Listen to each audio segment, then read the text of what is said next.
Brooklyn, the sixth largest city in the United States, also the largest with the biggest concentration of Caribbean immigrants. Brooklyn is host city of the Carnival celebrations Labor Day weekend, the largest carnival event outside Trinidad, when over 2 million people, mostly of Caribbean descent and living throughout the world, descend on Eastern Parkway each year for this event. New York is also the hotbed for many other notable news events affecting our communities. It was here, right here, that history was made on Saturday, December 8, 2001, when the Rosie Douglas Foundation, the RDF, hosted the first ever Dominican Diaspora Symposium at the New York Brooklyn Marriott Hotel, an endeavor that brought together the best and brightest minds of Dominicans from all over Europe, North America, and the Caribbean to help plot and plan the future economic development of Dominica.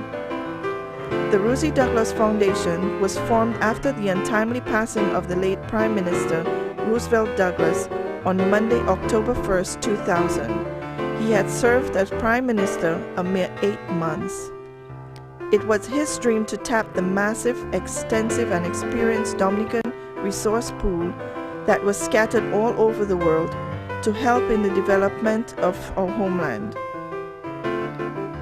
It can be said that through his extensive international contacts, the late Prime Minister was also able to secure hundreds of scholarships for Dominicans when the government of the day could not afford to send students overseas to study.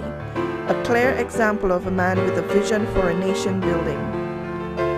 As Mr. Gabriel Christian put it, the formation of the RDF by a group of conscious individuals in collaboration with the Douglas families recognized that national identity and dignity resided in respect for those who contributed much to the creation of our nation state, and that without national pride and love of and for all people, any developmental plan, environmental protection campaign, foreign aid, and talk of a knowledge-based economy would be meaningless.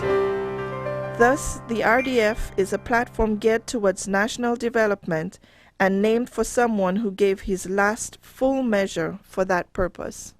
The symposium was a collaboration of the Rosie Douglas Foundation, the Dominica Academy of Arts and Science, and other Dominican associations and businesses in the UK, USA, and Canada, in an attempt to define the role of the Dominican diaspora in the economic development of Dominica. The morning session started with welcoming remarks and introductions by New Jersey-based Ms. Athenia Henry. Ms. Henry urged Dominicans to remember this historical event as the diaspora rallied its resources for the noble task of nation building by gathering our intellectual capital and linking it to provide enterprise in banking, tourism, aviation, information technology, agricultural and agro-processing, and to continue our quest for economic independence, self-reliance, and self-respect. Ms. Henry also read the message from Governor George Pataki, Governor of New York, who congratulated Dominicans on our desire to carry out the works of the late Prime Minister after his untimely death. Following the invocations, which was led by Reverend Evan Dodds of Canada, were remarks and acknowledgments of dignitaries present. The symposium was then broken up into 2 panels. Panel 1, Economic Development. Panel 2, Restoring Civil Society. In Panel 1, Economic Development, presentations were made by Mr. Gabriel Christian, chairman of the RDF Symposium. Then Dr. Thompson Fountain spoke on economic development and banking. Mr. Steve Johnson made a presentation on tourism development and marketing. Dr. Edmund Tavernier addressed agricultural economics. Dr. Dennis Hemmenstein touched on Dominica's Information Technology Park. Entrepreneur Avanel James presented on information technology. Mr. James Abraham addressed planning and development. The first panel came to an end with a brief address by Minister of Agriculture, Mr. Vince Henderson. I'd like to welcome you to the first ever Dominica Diaspora Symposium hosted by the Rosie Douglas Foundation and the Dominica Academy of Arts and Sciences. No country can prosper if its people are weak in faith and unable to rally their forces for the purpose of national development. We are gathered here today in an unprecedented manner to struggle for the unity of our people and to get together all the business concepts that our different law firms, agro-industry entities, airline companies, artists, sportsmen, all the ideas that they have. And so that at the end of the day we can begin to see different platforms in IT, in banking, in aviation, which can employ Dominicans and spur economic activity. If we succeed, we have a world to win. If we fail, we have only ourselves to blame. So I ask that Providence intervenes in our behalf and in fact guides us in today's deliberations, and so that we can pay the best tribute to the memory of our departed brother and leader, Rosie Douglas, who loved all Dominicans regardless of party. And as we move beyond partisan politics, beyond the politics of hate, vilification and self-destruction, let us then realize our fondest dreams. Thank you very much. God bless you, and may we succeed. I must commend, first of all, the members of the RD Foundation.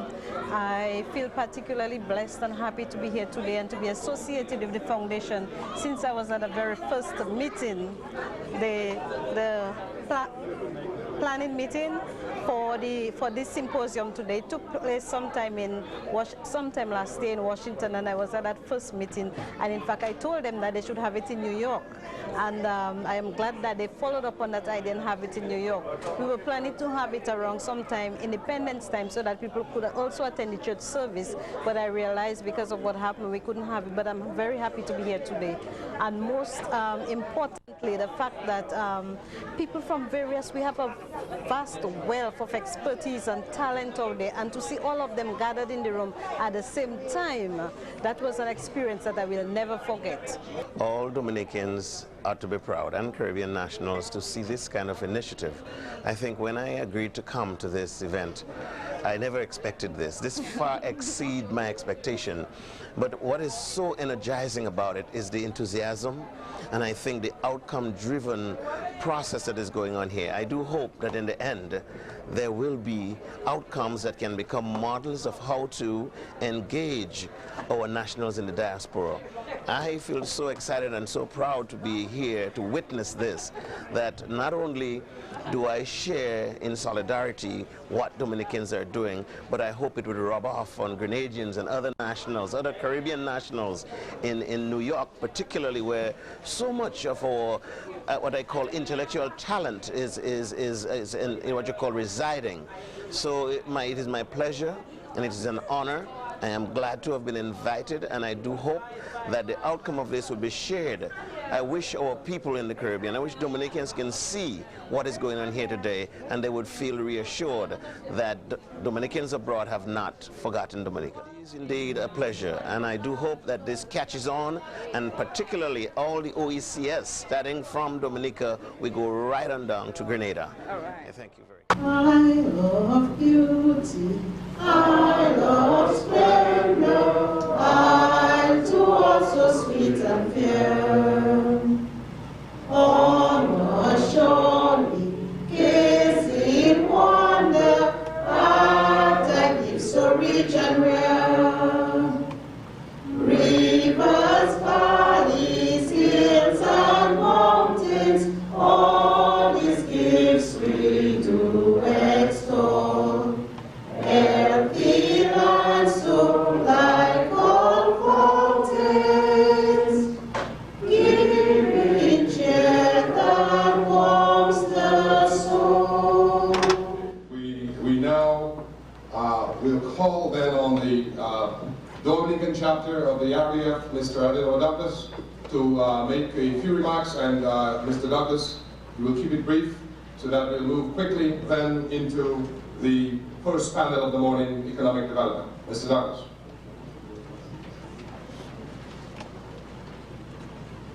Good day, ladies and gentlemen.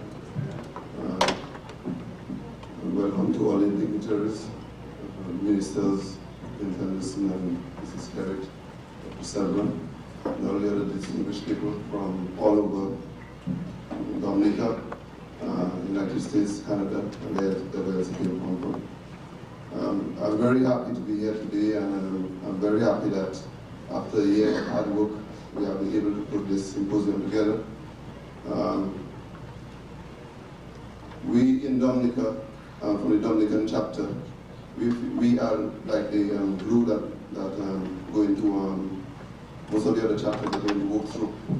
And we feel that it's very important that we in the Dominican chapter are very organized and are able to accept and make the linkages with the various other groups. So far, in October, we launched the chapter at the Fortune Hotel, and from then we are in the process of formalizing the chapter in Dominica. We have also moved to open chapters in Martinique, and last week I was in Martinique and we started negotiations there to open the chapter. And sometime in January we'll be moving to Guadeloupe to open a chapter in Guadeloupe. I must say that in Dominica at this time, we maybe have an over-politicization of Dominica. Everybody is into politics, and really nothing is happening on the ground. And we feel that the RBF, the Rosie Douglas Foundation, might be the mechanism that might change the over-importance of politics and really bring back the country back to the private sector and private initiative.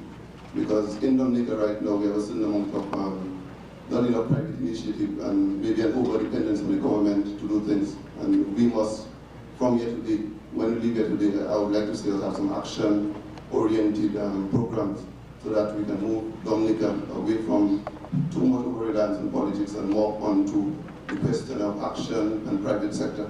Very, very important for us, because I mean, if you go around Dominica now, all we hear every day is politics, more politics, and it's getting us nowhere, frankly. And I feel right now we are here today to really change that whole process around and launch a new direction in Dominican history.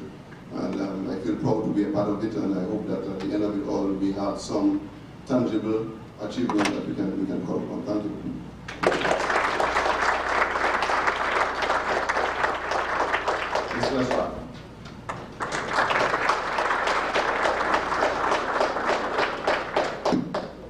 Thank you, Mr. Chairman. I cannot promise to be as inspirational as Reverend Dodd, but I'm happy to be here, I want you to know, and I'm happy to be in the company of so many distinguished Dominicans. But I do also want to emphasize the importance of this conference, the importance of this symposium. Before I do that, though, I'd like to recognize Ambassador Dennis Antoine of Grenada.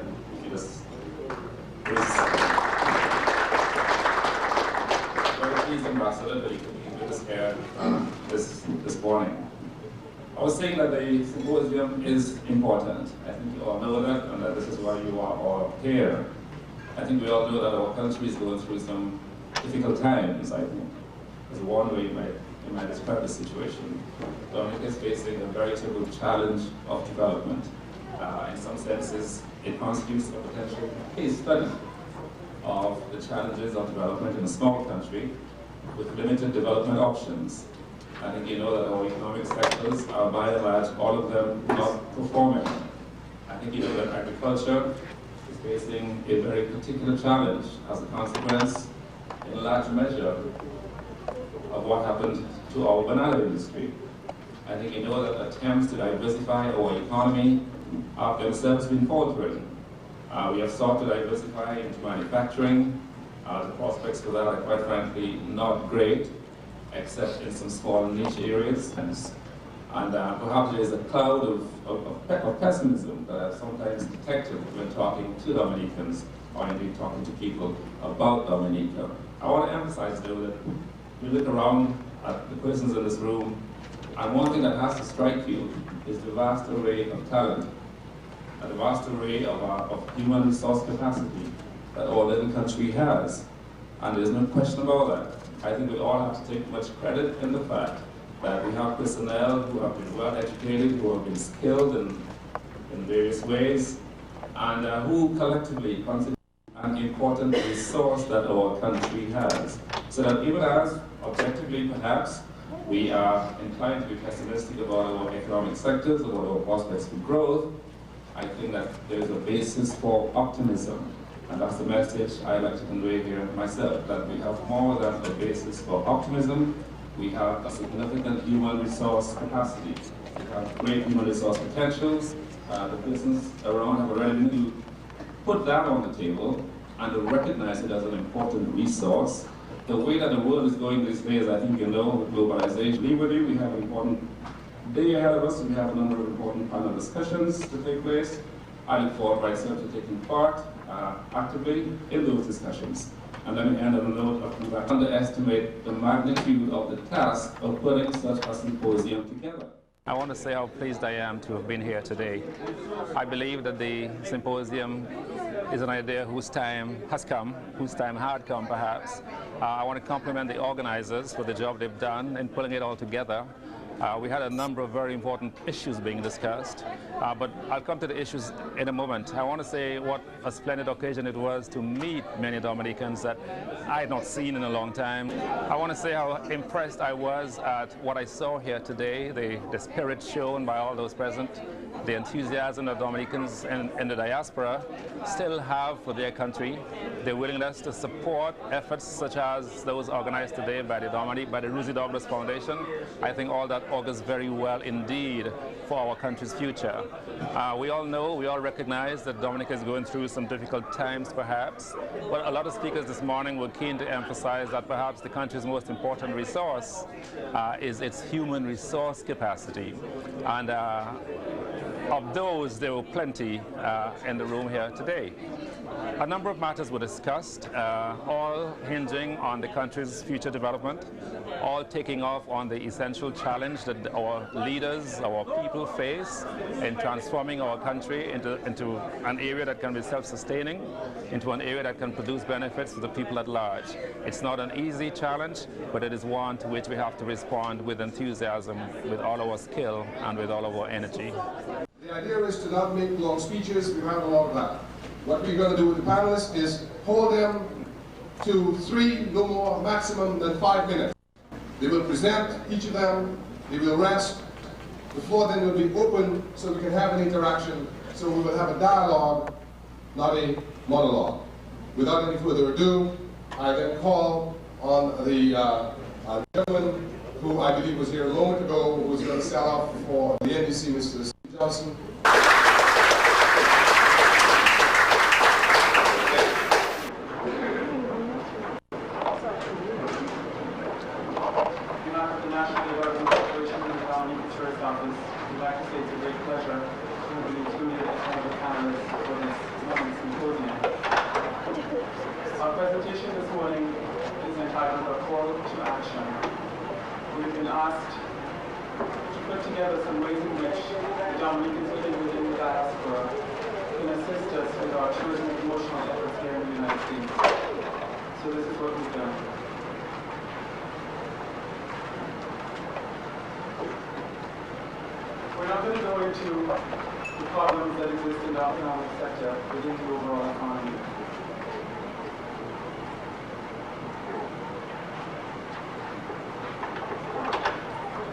Tourism's contribution to the economy over the last few years has been significant.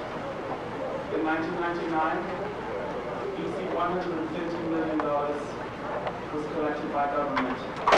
And in the year 2000, $128 million. And I would like you to note that that number has decreased somewhat between 1999 and 2000, indicating that there are some problems.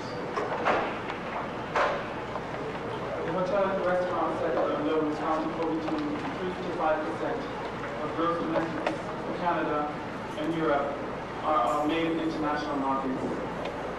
But we do not ignore the Caribbean market because it's one of the significant markets for Dominica, accounting for the largest percentage of our arrivals into Dominica. But we're focusing today on the United States and Canada.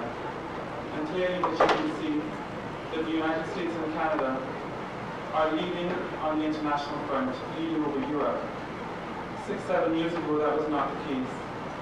And Dominica used to receive a larger number of tourists out of Europe than it did out of North America. But that has changed, we believe that because of a number of reasons, we have great potential here in the United States and Canada, and we're looking to you to assist us in making that potential a reality. Some of the areas of strong opportunity for Dominica include, of course, you, the first and second generation Dominicans, their families, their friends, and their co-workers. The growth in adventure and ecotourism is also an area of very strong opportunity for Dominica. Other niche markets include diving, whale and dolphin watching, birding, hiking, cycling, and clearly, ladies and gentlemen, the list can go on and on. But these areas are the areas within which we think we have a strong competitive advantage. We've also identified the Ross University students and faculty, their friends, their family, and also the alumni as an area of strong opportunity for Dominica. We also need to be cognizant of the competition that we face. Our regional competitors include the following, but are not limited to: Costa Rica, Tobago, St. Lucia, St. Vincent, and Grenada. Our extra-regional competition includes the following destinations such as Hawaii and islands of the South Pacific that share similar kinds of products with Dominica. These destinations work with larger advertising, public relations, and promotional budgets. They very often have easier air access to their destinations, and they have a gender-free performance. We ask that each Dominican living here in North America becomes an active promotion officer for the destination. We'd like each Dominican to register with either the consulate, embassy, or the tourist office. That is important, ladies and gentlemen. If we do not know where our human resource is, how can we mobilize them? We also ask you to become an active member of one of these associations or clubs or organizations and participate in worthy causes. And please know that I say worthy causes, because there are many causes, there are many activities, but if all of them are not for the development of the good of our country, then we ask whether or not they're worthy. We also ask that each Dominican maintain a positive posture of self and country and refrain from negative and destructive comments and criticisms about our country. And very often we like to, talk about ourselves, etc., and we very often dwell on the negative. But we believe that if we can dwell on the positive, there's so much more that can come out of that. Also to educate and teach the present generation of the positive virtues and values of our people and its culture. We have proposed the following strategy.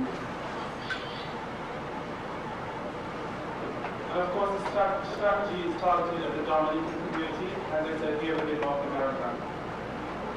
We've asked or proposed to the Dominica Hotel and Tourism Association that they begin the preparation of 4, 5, and 6-night hotel packages to include accommodation, breakfast daily, taxis, gratuities, welcome drinks, etc. Also, that incentives be offered to the potential visitor by way of additional nights free of charge, half-day tours, discount coupons for shopping and dining out, etc., so that it can give the potential visitor to Dominica an incentive to purchase. We also propose that these packages be offered and that incentive packages by way of cash for they themselves to go out and sell the destination. We come to our proposed incentive packages. This time, what I'm going to say is, we'll figure for the first 5 Dominicans who send a minimum of 20 persons for 6 or 7 nights, we're proposing that they be paid US $1,500. For the first 20 Dominicans who send a minimum of 10 persons for 4 or 5 nights, $500. And for the first 50 Dominicans who send a minimum of 10 for 3 or 4 days, $250 each. The impact.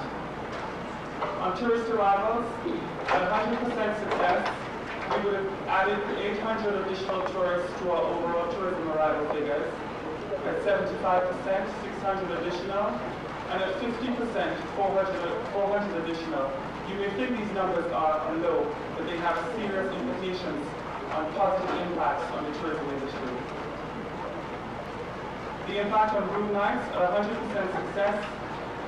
We would have created 2,900 additional room nights. And if we take an average creative expenditure of US $150, that would translate into US $455,000 US dollars. At 75%, 326,250, and at 50%, 217,500.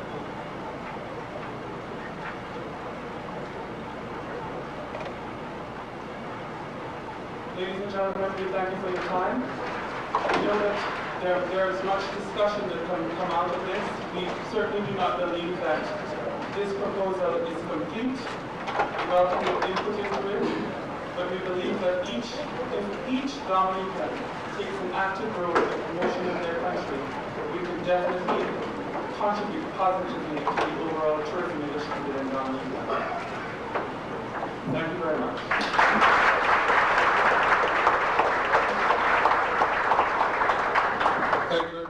Well, my role here at the symposium was one of facilitating part of the panel discussion to deal with tourism development and marketing for North America. So that was my primary role here at the symposium today. The purpose of our presentation this morning was basically to highlight to the Dominicans within the diaspora what their role was in the continued promotion of Dominica as a destination on the North American market. So primarily what we highlighted was ways in which they can help us as the tourist office in the further promotion of Dominica by offering to persons that they come into contact with on a daily basis, not only their friends and families, but persons they come into contact with on a daily basis, Dominica as a tourism destination within the Caribbean. So they would in turn be selling on behalf of the tourist office, on behalf of the Hotel and Tourism Association in Dominica, packages to potential visitors. We're offering also, we proposed a series of incentives not only to potential consumers but also to those Dominicans that would be selling packages. So that was the main purpose of our presentation this morning, and we are very hopeful that it will go a long way in the promotion of the destination.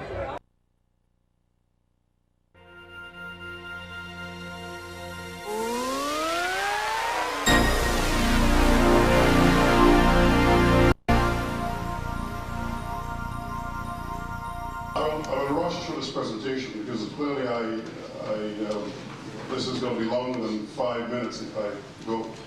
Let's forget. But we do have to at least know what we're talking about when we talk about globalization.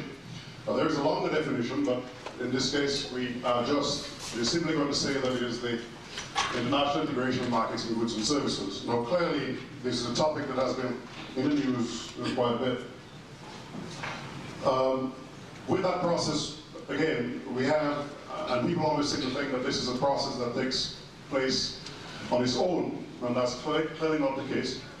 We have to ensure that the internal mechanisms are there for that to happen with internal liberalization. We also have to ensure that the external mechanisms are there, reduction, import tariffs and so on. And the question, of course, comes on later whether, in fact, we should be doing this. We know of all the problems that we've had in those cities. And economists have examined the question of instability that we've been looking at very closely. But very often, we do that for developed countries and not for the developing countries like Dominica and the rest. And if we have economic instability in the developed countries, then clearly that will be greater in the developing countries, because like Dominica, we have this kind of narrow range of products. Bananas, for example, has only exports. The country's a lot smaller as well.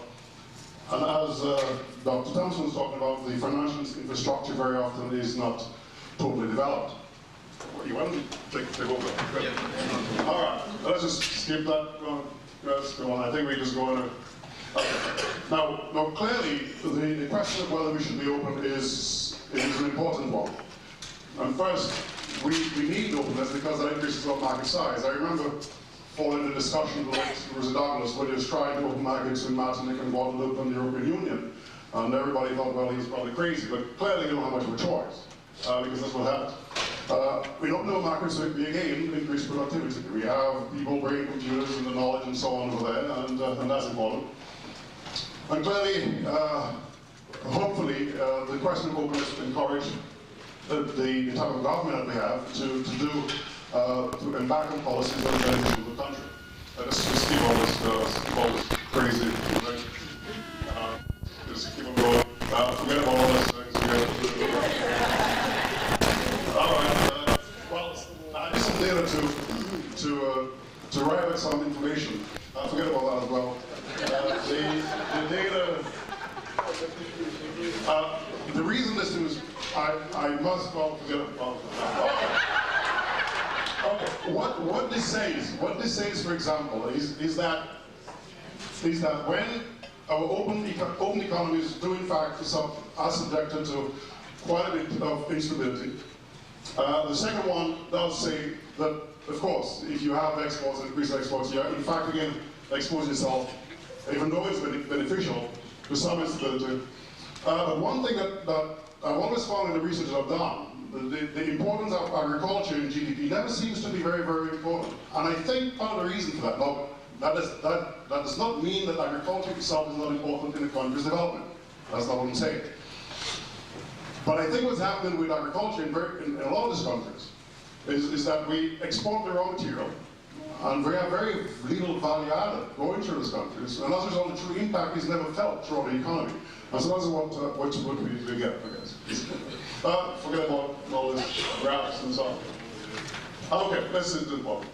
Now clearly, the trade of this, as we saw from this brief chat, creates economic instability through multiple sources. We have increased bilateral trade investments, export instability coupled with increased openness. But in some cases, we need to encourage. If you're going to, I always remember Rosie saying that government is not a business, and sometimes you have to incur some large public debt sometimes, because again, it's not asked to funds and ask you or something. But that doesn't mean that you go overboard. That's just the argument. Now, very often we have all these arguments again with Washington and wherever. That we have all these riots and problems, and people say we're losing our jobs.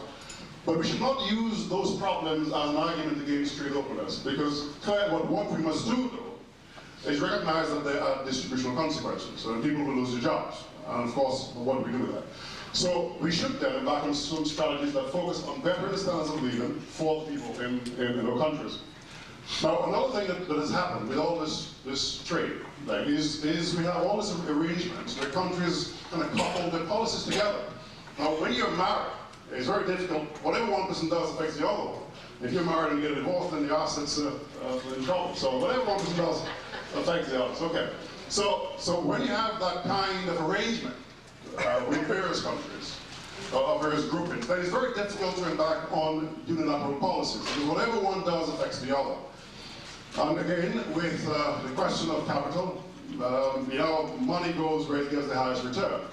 And although we want to encourage development, and we should encourage development in Dominica,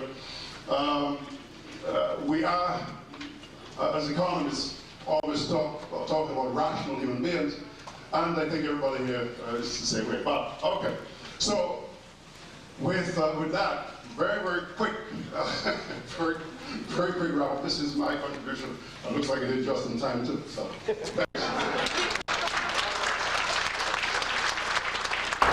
Thank you very much. I'll introduce myself, but my name is Avanel James. I actually have a business in the branch office in Dominica for a company, CaribbeanSupplies.com, which we actually have a table for outside, and I would like to encourage every one of you to browse our website, CaribbeanSupplies.com, and go over to the table when you have a chance to hear the sample products that we have here.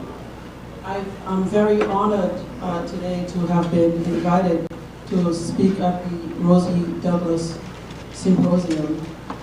I did notice that I was the only woman panelist.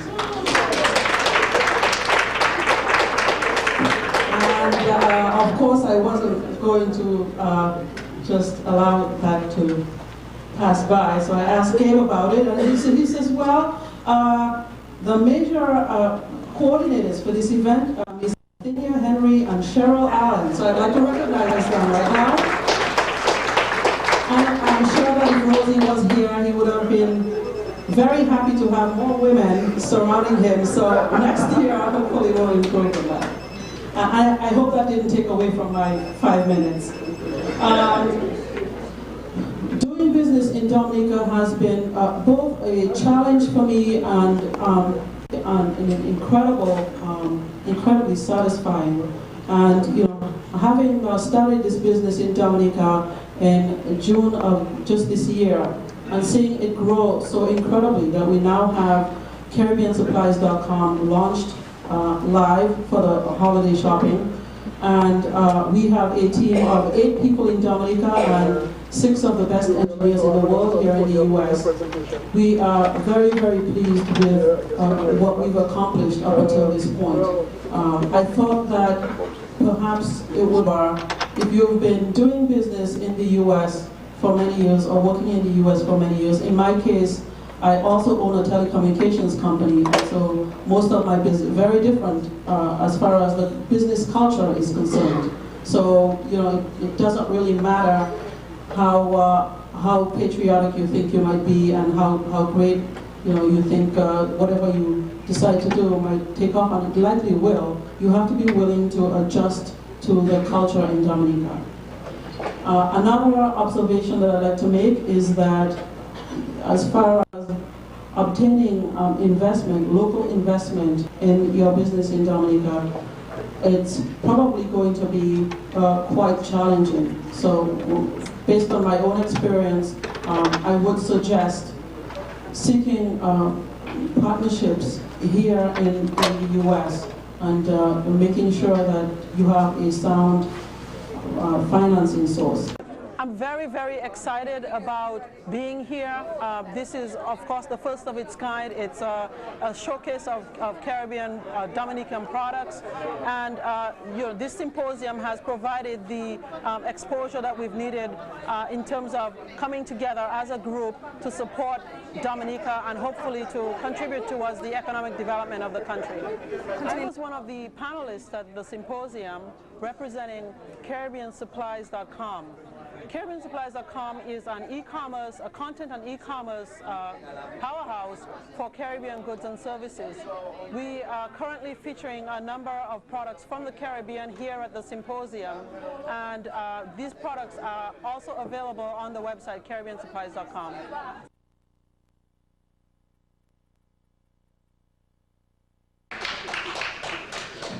The discussion this morning with you is to talk about the development and expansion of the information and telecommunication technology sector in Dominica.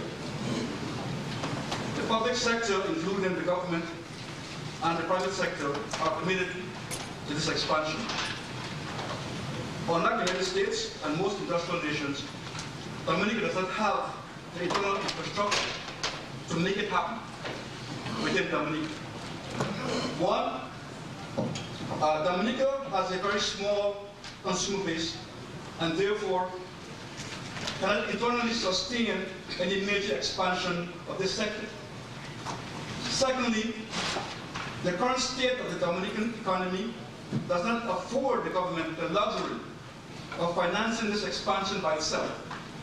Therefore, the private, both local and overseas, together, with some assistance from the major world organizations such as the World Bank and the International Monetary Fund, have to play a critical role in this expansion. 3, there are current laws, regulations, and government-private sector agreements that are roadblocks to achieving this expansion. I say roadblocks because some of these can be easily removed while others will require major effort by both government and the private sector. 4, the lack of adequate technical human resources in Dominica.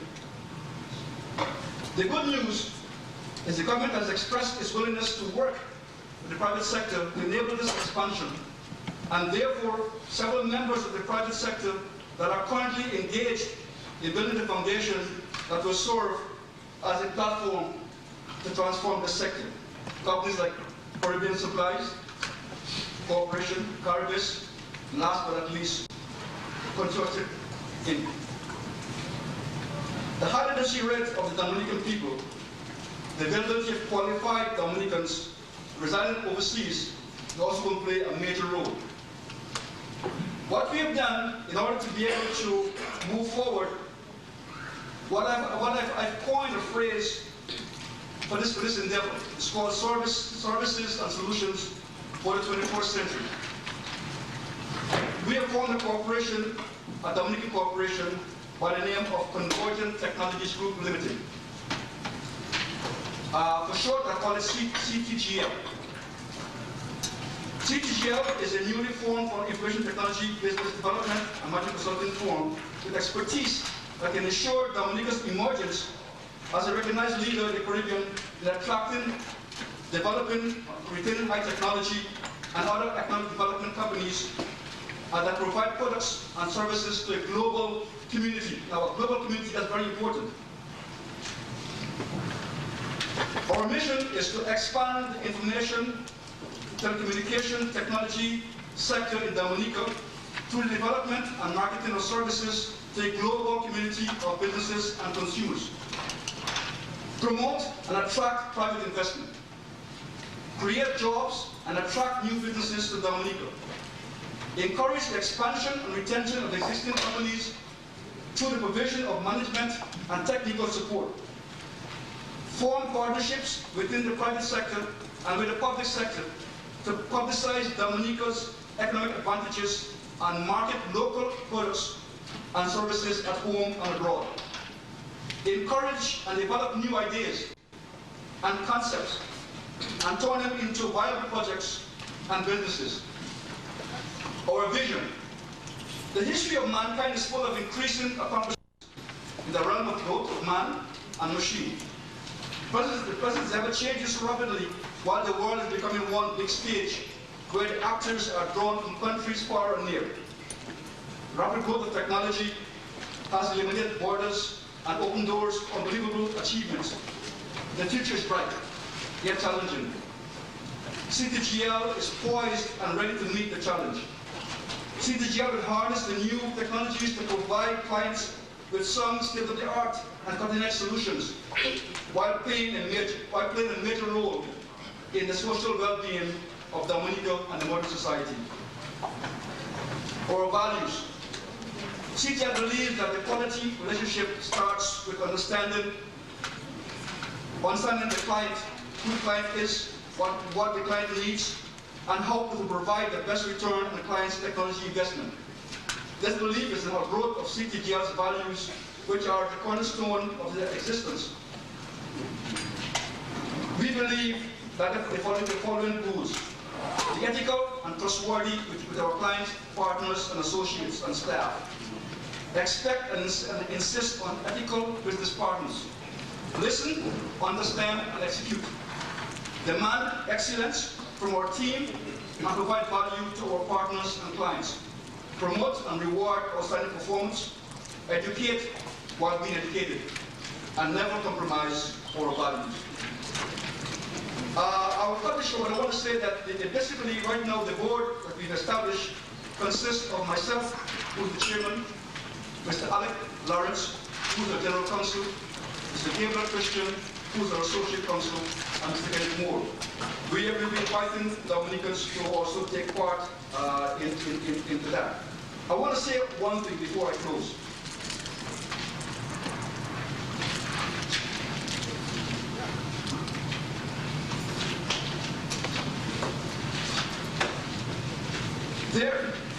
And most of you were on the board or fell by the board not lead. Board not lead guy who invented the internet. Bernard Lee went before a group of scientists and presented a white paper on the internet. They told him it would never work. Today, there's clear evidence that because it's persistent and his willingness to drive this process, it works. Most of you knew of Bill Gates. When he started, they told him it would never work. IBM is too big, you would not be able to come to the market. He has done so. So today, it's not so much the fact that we have a challenge, but the willingness to face the challenge, and with that willingness, we will definitely succeed in making Dominica a shining example for the Caribbean. Thank you. Without much further ado, I call now on Mr. Eisenhower Douglas, who is the Chief Government Economic Advisor, to speak with us on the issue of economic development. And Mr. Douglas, please be brief, and for coordinators, please start those signals so we can know that we can move in a timely manner. Mr. Douglas.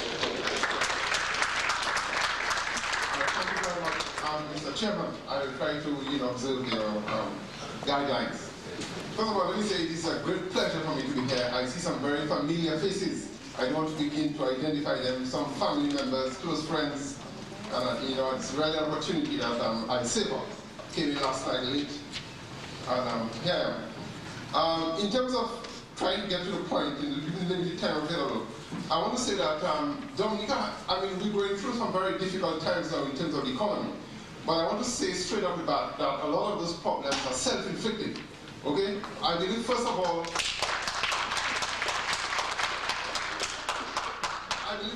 we have to stop inflicting blows on ourselves. And therefore, if we still have difficulties, then we can say, well, these are due to factors outside of our control, what they call in literature, exogenous factors. And if I might just give you just a few brief examples. For example, let's take the airport, because that's one example, the famous airport that we're trying to build is the question of air access. We have spent over, in the region of about $33 million, in the beginning of the last government, trying to pursue this business about the airport. And of course, that whole exercise came to naught, because we are not going that route anymore. And therefore, I'm saying, it's not a question of party now. I'm saying that we as Dominicans now have blundered. Our whole planning system, that's a definite piece of evidence that the planning system is not delivering what it's supposed to deliver. And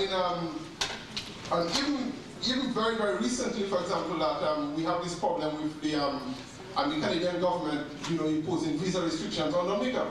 Well, that whole thing could have been avoided. The fact of the matter is that,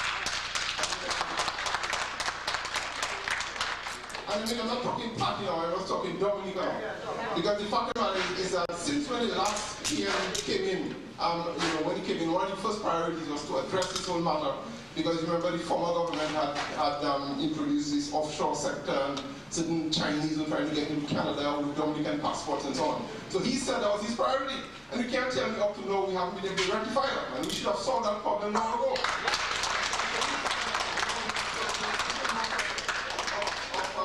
We really have to get on with getting the job done. I think this is one of the first things. So I can list a whole set of examples where I can prove to you by arithmetic that a lot of the problems we have in Dominica are self-inflicted. Okay, that's one. Okay, let me go on to some of the issues now. Now, we have embarked upon, hopefully through the kind assistance of the European Union, the European Union have given Dominica government a grant of a little over $900,000 to put a plan together for the country, an economic development plan. Now, we started working on this thing, about a month ago. We have a number of consultants working with us, most of whom are local consultants. Okay? And I believe some of the names that were mentioned here earlier, like Lambert Lewis, for example, is one of the consultants. We have Charles Maynard, we have some of the others, Ron Green, and it's interesting to have somebody like Ron Green, bearing in mind that he's a sitting member of parliament, for the UWP. So we try to transcend the whole business of, politics by involving persons from the other party. And in fact, one of the things we've done so far, actually, that Mr. Atherton Martin is also involved in it. I happen to be the coordinator of the entire exercise. And we actually have met the three political parties separately. The political parties now. So we're hoping, and also once the project proceeds, we're hoping to meet them again, hopefully jointly next time, maybe around February. So I'm saying that this is a gold opportunity for persons here in the diaspora to input into this economic development plan. The project itself going to last about 6 months. We hope to have everything finished by the end of April 2002. So we are at a point now where your input will be very, very welcome. And in fact, this is one of the main reasons I'm here, to tell you about the project and to find some mechanism where this group here, whether the Rosie Douglas Foundation or the Dominica Academy of Sciences, Arts and Sciences, can find a mechanism to input into this exercise, because I believe that will be tremendously helpful. I mean, Dominica cannot exist by, cannot progress strictly, internally. We need to have links with the outside, and we believe that many of you here who have roots in Dominica, who want to see Dominica move forward, can play a tremendous role. My last point is going in my limited time. I want to say that first of all that in Dominica now, we have some difficulty in the economy. I mean, and some of it are our own fault, and some of it we sort of inherited from the prior administration. And I want to say first of all that, the question of stabilization, trying to get for example, fiscal housing, trying to get the unemployment situation under control.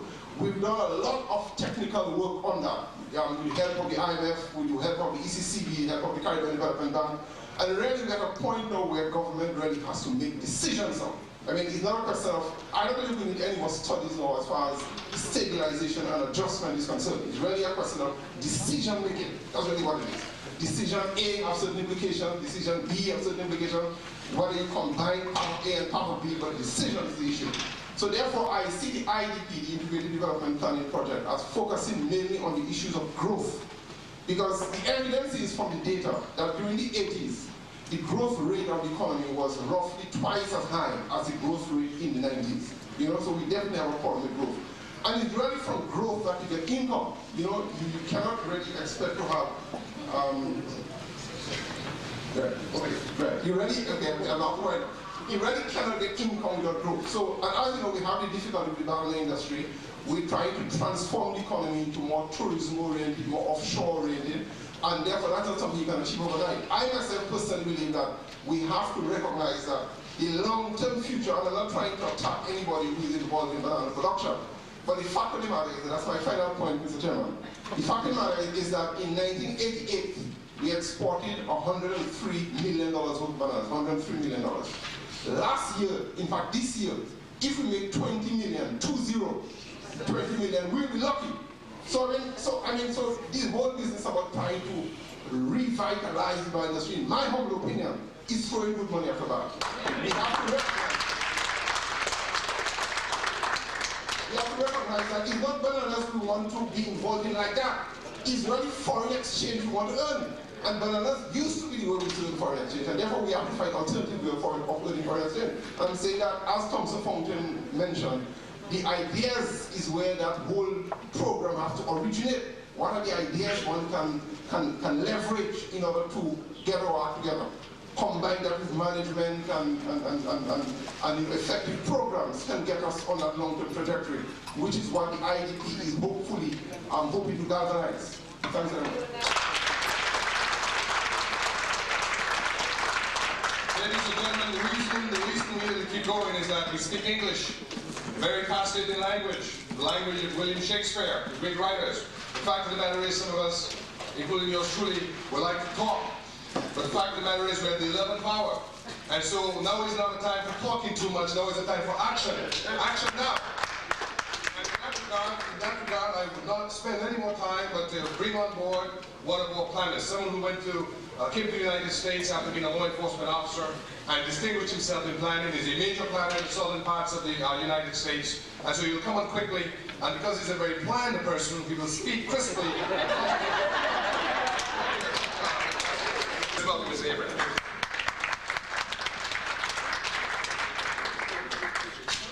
Yeah, frankly, I think it's just fitting for me to be the last person on the ice, putting the icing on the cake. And I say that no matter what we talk about today, it's not, no matter what we talk about today, it's not going to mean anything without having what I'm going to talk. Without plan, without plan. So this is an essential part. That's everything we want to do in developing Dominica. So good morning, distinguished guests, dignitaries, friends of the island of the Commonwealth of Dominica, fellow countrymen and women, well-wishers and colleagues. Today makes a significant day in our country's history. Today I hope to produce a change in the interest of building our nation. Folks, it is imperative that I make this clear before I move on. I have no affiliation with any political party in the island of Dominica. I stand before you today as a concerned citizen who, like many of you, are concerned about the situation of our homeland. It is unfortunate that leaders of the current political parties are not represented here today. If we are to succeed in moving Dominica forward, we must create a cohesive sanitized by combining our energies and minds in the effort of today's gathering. Further, I sincerely hope that this symposium and those that follow will provide some answers, suggestions, and direction for rectifying some of Dominica's problems.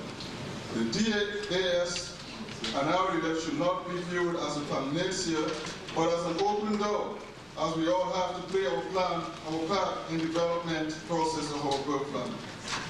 With the same token, I sincerely hope that we, the panelists and participants, are not here to just shed light on qualifications, or to just plain and provide lip service, for we are tired of lip service and talk and talk and talks.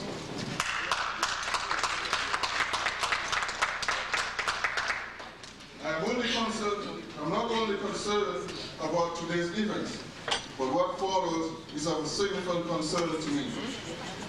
My focus today is on planning and development. My article for discussion is entitled Developing a Comprehensive and Effective Economic Plan. Is the answer to Dominica's ailing problem. And you'll see more evidence of that while I follow Mr. Douglas, what he just said a while ago, so you see what the problem is in Dominica. This paper hits the heart of Dominica's problems, as planning is an integral part of any government and the island development process. Unfortunately, much attention has not been given to that area in Dominica. Hence, the consequences are quite apparent today. Planning encompasses a diverse area and many specialties within that diversity. It is impossible to cover everything about planning in this limited time frame. However, a few areas of planning that are of great importance to Dominica are transportation, long-term, short-term planning, community, tourism, infrastructure, economy, environment, historical preservation, industrial parks, technology, business parks, manufacturing, national parks, zoning, land use application, agriculture, education, soil and water conservation, the use of GIS technology, health, and building and construction codes regulation are important for Dominica's development. I will attempt to address some of those in our discussion today as time permits. By doing so, it is clearly my intention to remove the tunnel vision that has plagued us for so long, so we can at least begin to look clearer at the bigger picture. Certainly, one will be unwise to think that the late Prime Minister Rosie Douglas, former Prime Ministers Eugenia Charles and Edison James had all the answers to Dominica's problem. And with the same token, neither do we, the panelists. Again, that's why it is important that all heads join if we are to move Dominica forward. In closing, I am prepared to answer questions in support of my position paper and relevant questions and views as to Dominica's development process.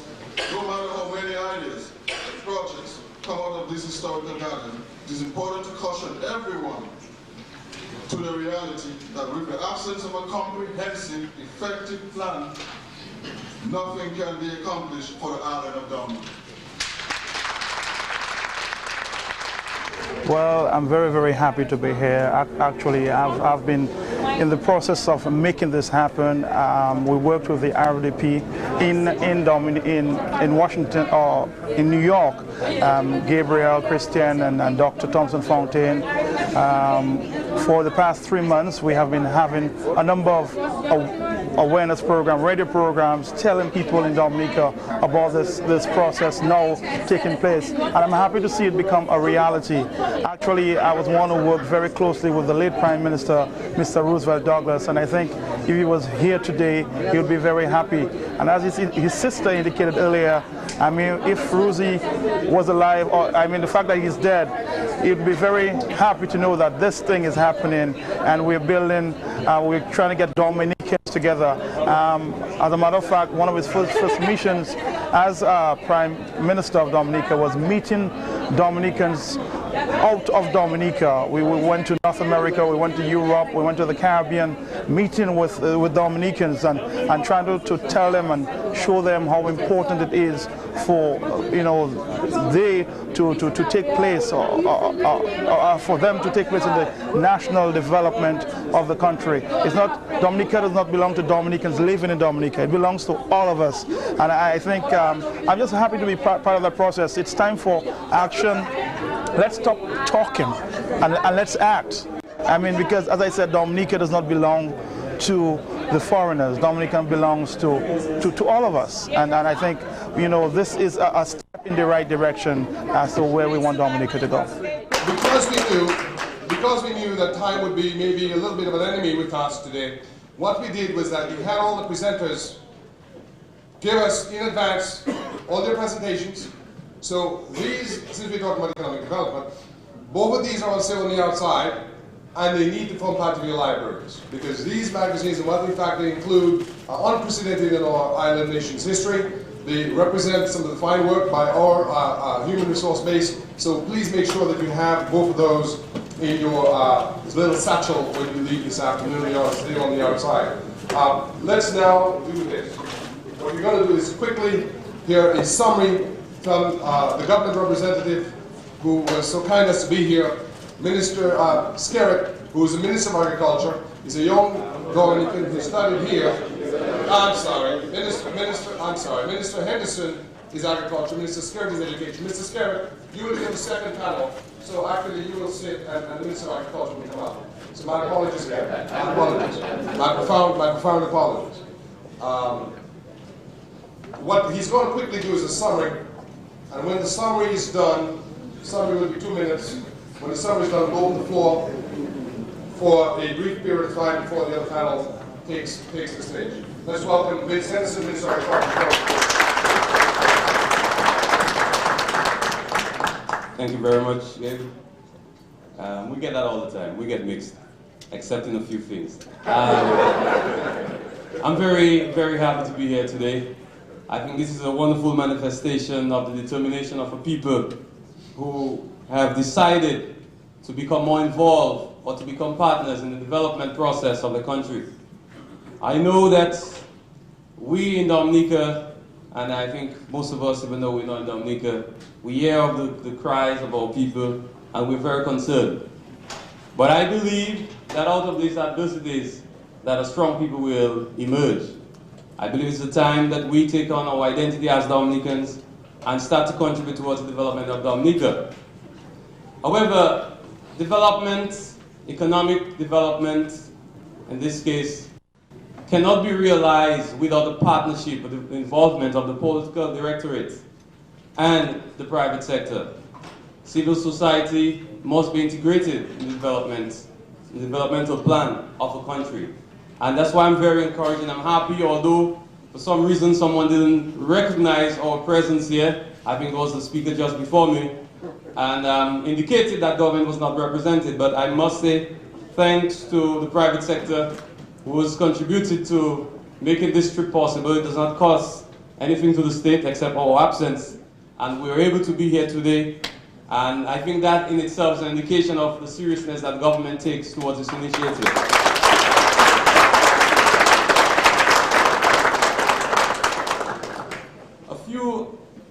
I think a few areas of discussion. Planning. I think Professor Douglas has now indicated to you that we are undergoing a process that no other island or country in the sub-region, the OECD, has done, and that is the Integrated Development Plan. So I think, my good friend here, we are very much in line. This government has taken some initiatives to be a responsible government and to ensure that whatever we do is integrated into a plan that will realize the development of our country. So that is ongoing. The IT development, well, most of you here are aware, I think all of us in fact are aware of the contribution of IT towards the development of the new economy. And I think we in government have seen that importance, and we are doing our best to ensure that we sort of have a plan for IT, for the development of IT. I know Dr. Hermanstein has been in Dominica several occasions trying to assist us in that process. But it's something that we are hoping that we'll do. One more thing, please. I mean, I'm the Minister of Agriculture. It would be remiss of me if I don't mention something. I know my good friend here, Professor Douglas, mentioned that it is a waste of time throwing good money after bad money. But I think Dr. Shillingford might tell him quite the contrary. We are trying our best to ensure that we maintain an industry that has contributed to the development of Dominica. $20 million a year, if we were to do without that, think of it. $20 million a year. The rural poor, the displacement that we brought about by that kind of thing, we must ensure that we, as responsible government, do whatever we can to maintain a viable industry. It cannot continue in the form that it is now. And this is why we're doing the best that we can to ensure that we put it on the right footing. Thank you very much.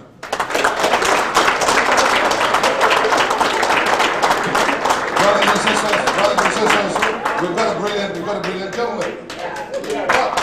But quickly, what I want to say is this. I think what we can do is blend whatever Dr. Shillingford might say, blend that with what Dr. Patavani has said, and that is value added. Mantra, value added. Value added. Listen, Gerber baby foods. How many people here have heard of Gerber? Okay. How many people here know that company makes about $500 million to $1 billion a year on its banana puree?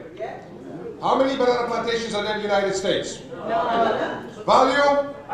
Thank you very much.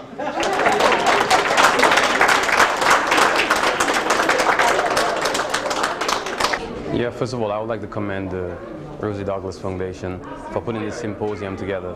I think it's a wonderful idea to get all our Dominicans in Dominican diaspora to pull resources together, see how we can chart a way forward for the development of Dominica. Our presence here, my presence and the presence of the Minister for Education, Honorable Roosevelt Skerritt, is an indication of government's commitment to this process. It's an indication that government is willing to engage the Dominican diaspora, is willing to engage the RDF and the Dominican Academy of Arts and Sciences in the whole process of development of Dominica. We're very happy to be part of this discussion here today and to be part of this historic occasion. We hope that out of the discussions here, that the implementation will be something that we will look forward to and we can embrace with each other's participation, creating an environment that is conducive to that sort of thing. So I'm hoping that we can continue this relationship, and I hope it will be a long-lasting one with RDF and the DAAS together with government. We know on our end we have the responsibility of ensuring that the policies that we put in place will create the enabling environment for the development of Dominica with, of course, the engagement of the Dominican diaspora. So we're very happy to be here, and we look forward to being with you guys sometime in the future. Now that we've had the summarization, and now that we're excited because we understand the idea that you can have banana wine, banana puree, banana chips, and the entire panoply of bananas, the entire universe of bananas. So you create an entire industry. And then you get Nature Islands Air to ship it to Curacao and to Aruba and to Puerto Rico. And then you have Caribbean stores in Brooklyn, in the Bronx, in the Queens. 20 million Caribbean people on the eastern shore, eastern seaboard rather than the United States, all the way from Miami. And we have not gotten to Canada as yet. So we have a ready-made market. And I want to recognize two people before we open the floor. From the Georgetown Caribbean Project, which is working on exactly that matter. Kathy, what's your last name? Can you stand, please? Torrington. Kathy Torrington. Welcome, Kathy Torrington. What they're trying to do is to provide market access and information to people who will do what, in fact, Mr. Taverny is talking about, and Dr. Shillingford is going to craft, and Minister Vince Henderson is going to go ahead and open the door so it can happen so it's not blocked. We'll, in fact, have a place to go to. And I want to also recognize, since we're talking about economic development, And if you're talking about economic development, you want to power IT, you want to power a power plant, you need energy. You need energy. 3-4 years ago, we had a national tragedy committed, or in fact happened. Some would call it a crime. But we sold our electricity producing company, Dominica, to a foreign concern. And here today, I want to have you come up, Professor Etienne. One of the leading scientists in the United States today, believe it or not, is Bevin Etienne.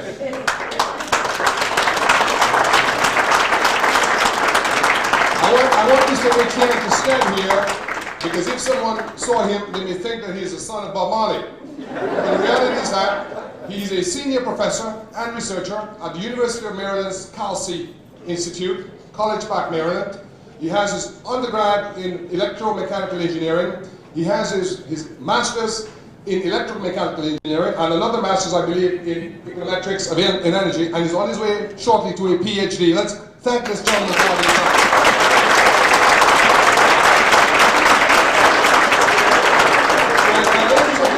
Ladies and gentlemen, I want to let you know, this is the stuff we're made of. This is the stuff we're made of. And if we can harness that talent if we can use that locomotive of talent and hook it up to the caboose of national development, we're going forward, only forward. And so he's gotten together with some scientists who are Dominican, and he's formed the Dominica Sustainable Energy Corporation, and that came out of an idea that a very, very good friend of Dominica had, Chapin Wilson, who together with Roy Morgan and myself formed Nature Island Inc., and who in 2000, with the assistance of Chancellor O'Brien, did a technical assistance program with the University of New Orleans. And that company is a company that with sustainable energy will replace CDC once again with Dominica and another company like that. And without any further ado, and we ask the government to open the doors because we're coming. Don't lock the doors, don't have us push the doors down. Just open it nicely and welcome home your brothers. Because we're not going to be a people who are asleep at the wheel. We're not going to neglect our duty. We're going to brace ourselves to our duties, and we're going to save our country and rebuild the wasted cities.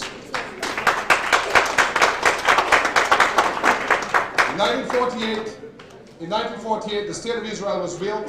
In 1952, they produced aircraft. And so if the Jews can do it, we too can do it.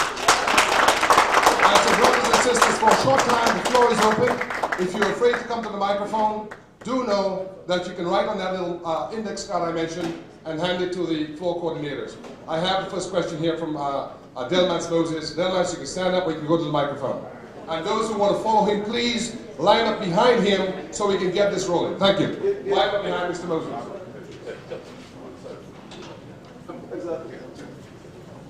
Yes, floor coordinators? We just thought it's important that Mr. Etienne actually elaborates somewhat on the whole energy concept. I mean, it's important. Well, yes. The energy concept that we're looking at actually is to use the natural resources that we have in the island, generate power to sustain the energy demands and the development requirements that we need in Dominica. Now, the way that we are going to approach that is, first we're thinking of having a pilot project and utilizing the results from that pilot project for an expansion, commercialization of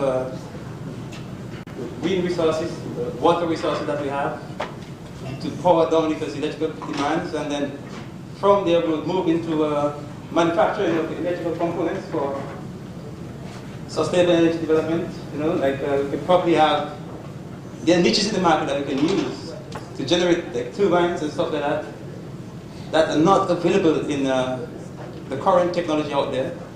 And we could probably have this manufactured in Dominica as part and link it as part of the Dominica intended university as the Dominica Institute of Technology in Dominica to do that. And eventually, I'm sorry, I don't want to interrupt you, but can you specifically talk about the wind project? I think that's very important. Okay. Well, currently the energy in Dominica right now is approximately 29 US cents a kilowatt hour. Now that's ridiculous. That's the highest in the region actually. And with wind, we can probably get it down to approximately 10 cents per kilowatt hour. This is almost 200%. And the wind blows constantly. If it wasn't for the wind, Columbus would have got into the Caribbean. You know? So, and we have all these resources that we need to explore. And they're sustainable. We're promoting Dominica as a nature island. And we need to use this type of energies. You know, it makes Dominica more marketable. And it encourages ecotourism. And exactly. It actually will help the investors, the people who want to come in to invest in Dominica. Exactly. You know. And Bevan is going to continue because we need the time. Bevan, thank you very much. Yeah. You will be a part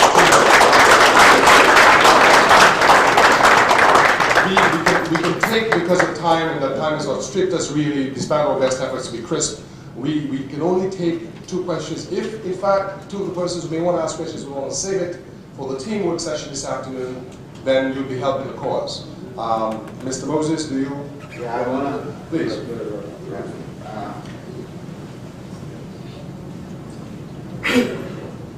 I want to really thank Washwi for his introduction, the first Douglas brother. Washwi, I can only remember you as Washwi.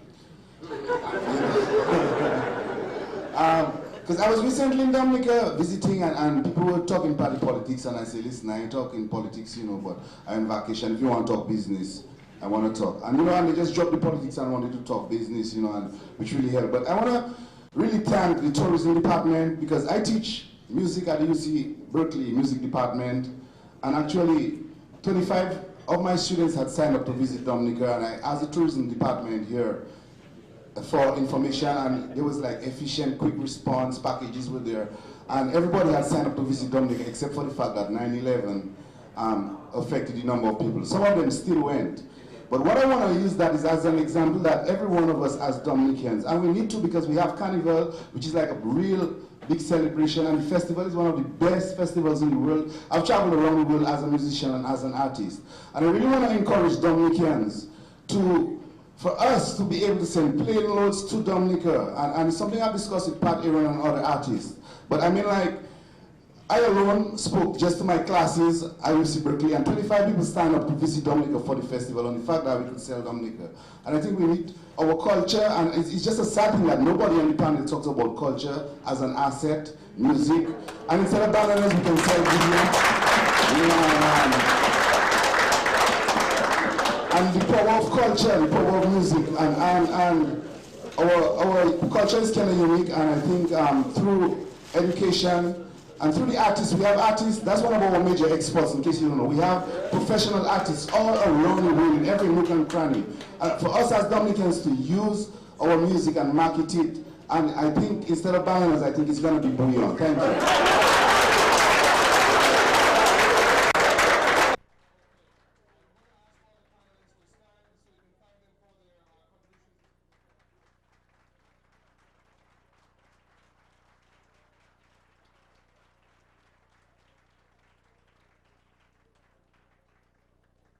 We want to quickly ask the civil society panel now, which will be chaired by Dr. Clayton Shillingford, to come on.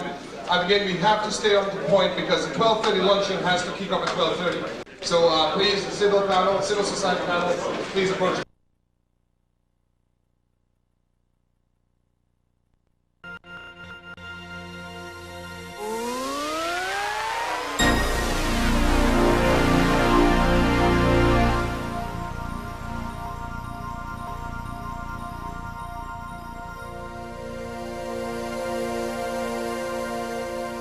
Whilst the panelists are settling down in the interest of time, I will introduce myself briefly, and I will ask the other panelists to do the same thing. My name is Clayton Shillingford. I'm now retired from the DuPont company, and I spent quite a lot the past year trying to promote not only the efforts of the Lucy Douglas Foundation, but also the sister organization, the Dominica Academy of Arts and Sciences. Let me say something very briefly about the efforts of the Dominica Academy of Arts and Sciences, because what the Dominica Academy of Arts and Sciences will be doing is parallel to and supportive of what the RDF will be doing. Now, I know someone mentioned this morning on the earlier panel, how are we going, I think it was Steve Johnson, who mentioned how are we going to know where our talented people reside. And one of the things that the Dominica Academy of Arts and Sciences has tried to do is to find those persons wherever they are, professional and skilled persons, and to build a directory of Dominicans all over the world, the United States, Canada, England, wherever they may be.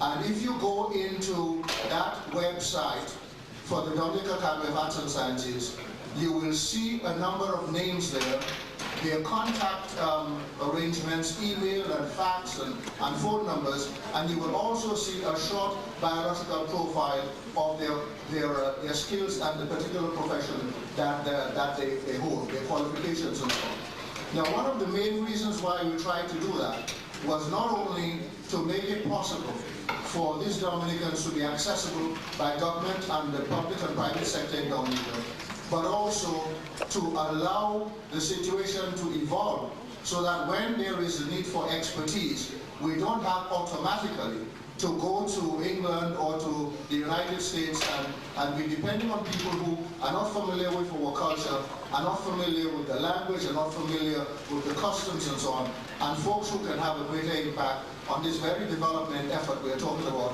this morning. So that's one of the key things in the creation of the Dominica Academy of Arts and Sciences.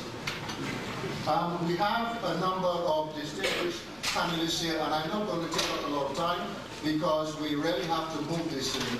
I do want to say, however, that this is a unique opportunity for us. I think it is very different. I said many, many times on television and radio in Dominica, this is a very novel way in which we're trying to create these institutions to help the country. So let's put our best effort forward and let's get things done.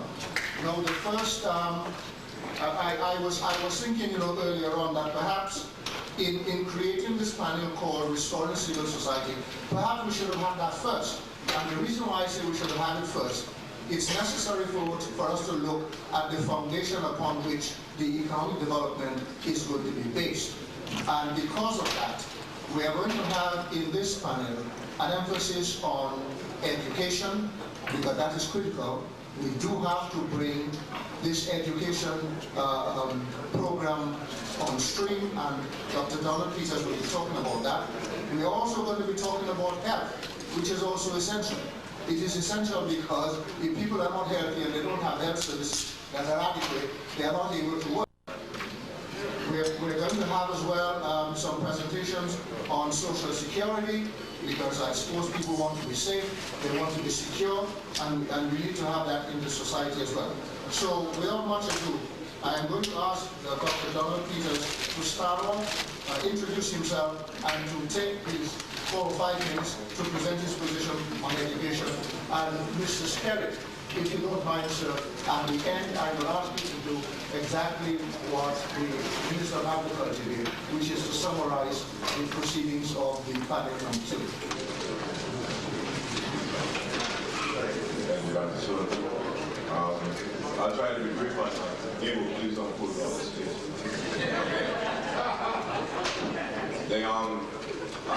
First, I'll talk briefly about what I really wanted to impact upon this audience, and is the need for the Dominica State College. My name is Donald Peters. I'm the Vice President of the State University of New York in Plattsburgh. Education is critical to us, not only because it's the key to economic development, but more importantly, Dominica now only educates 4% of its population in higher education. That is the same number for the Caribbean. As an individual, in the last decade, I offered 104 scholarships to the people of Dominica at a cost of $4.6 billion. I'm basically robbing the people of Mississippi, Minnesota, and New York. For Dominica, but I keep on doing that. Right. But I don't think that is the approach to solving our tertiary education in Dominica. And what we have proposed is a very challenging with Prime Minister Roosevelt. On September 23rd, we met in Portsmouth, and one of the things he wanted was, he had this dream of the State University of Dominica to compete with the UWI. That was his dream. Of course, he wanted it at Portsmouth. I told Ruth that maybe we should stand on the hill. So what we've conceptualized, for those of you not familiar with Dominica, we have 4 institutions now which are post-secondary. It is the nursing school, the teacher training college, and the community college, which involves the technical wing and academic wing. The immediate plan is to put those 3 together to form the fundamental basis of the Dominica State College, with a plan to expand to 5 other faculties, the Faculty of Agriculture and Information Technology, and Faculty of Business and Hotel Administration, Faculty of Continuing Education will be added in the year 2005. A university is not a building, it is the transference of knowledge from the people who have the knowledge to the people who don't. So people think about infrastructure, we haven't got the answers to those problems yet. The university probably could be on the trees. I'm not really concerned about the buildings, I'm concerned about how we get information to the people of Dominica. Why education? Well, first of all, I start the reverse way by noting that this is the year 2010, and the people of Dominica still vote by colors. Ladies and gentlemen, colors, blue, yellow, green. That's because they can't read. Or the concept is because we can't read. But we live essentially in an illiterate society. We will recognize that. The economists recognize that. And that is because education is not accessible to the people who need it. And we're not talking about education. When we talk to Dominicans about education, we think about degrees. But one thing the State College will offer is a continuing education, prior learning assessment, in which people experiential learning will be assessed by the college and they'll be given a formal credential for it. We need training. A person in IT does not take 4 years in college to do electrical engineering. Engineering technology takes 2 years at the State University of New York in Canton. These people can take down a system and bring it back up in seconds. These are things we need to do in our own country. And if we take leads in this, we can develop it for the entire Caribbean. Grenada is gone, St. Lucia is gone, St. Vincent Dominica needs to develop their own system. What we're trying to do is to ensure that a country depends on itself. This has been the theme here over and over again, and I think we can do it. Dominica has the highest per capita of graduates in any country in the world, which means that if we build this university, people can get back to the Caribbean instead of hustling in the streets of New York and go back to teach what they've learned in our country. This is not a dream for us, it is a real thing, and in your package you will see the plan. It is extremely well structured. One of the things we're working closely with the minister is to partner with the State University of New York system. Not only my university, but the entire system. The plan is, because you need resources, and there are no resources in Dominica, we can't dream about it, we just have to figure out one way to do it, is to get one major university to partner with us. In the United States today, the recognition for universities is starting international partners. And everybody's going big time on this, so why not New York? New York is huge, they have tremendous resource. And why do we need resources? Well, for instance, to teach at the university, you need a master's degree. We have people in the system now with either no degrees or bachelor's degrees. You cannot teach in a college without a degree, so the State University would bring the people up, give them the masters in the field, send them back down, and while they're here, we would send faculty down to teach the students while they're being trained into a master's program. There are a number of things we can do, setting curriculums and all of the other programs that we need, and that is the plan in its entirety. The focus, therefore, of the State College is to ensure A, people have access to college, to university training, B, to ensure access for people who are already in the workforce, and C, to create an avenue so that our young people can get the skills they need to develop their own jobs. We have this notion that government must provide jobs at all times. The 41 students I have at the State University that I brought to New York, I've informed them that I will take the scholarships if their mind is to go back to work for government. Every one of them are required to develop their own jobs or to be consultants to the region. So thank you very much, and we'll take questions later on as the program develops.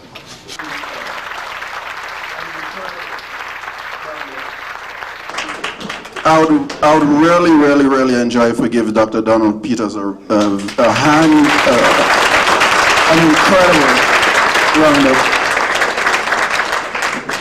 We talk I really don't want to get into talking too much, but this is one of our sons that has made a real contribution. When you can educate your society, that is the foundation of progress. And he has proven himself time and time and time again. And he's not a talker, he's an action person. And we do appreciate everything you've done so far. Thank you very much.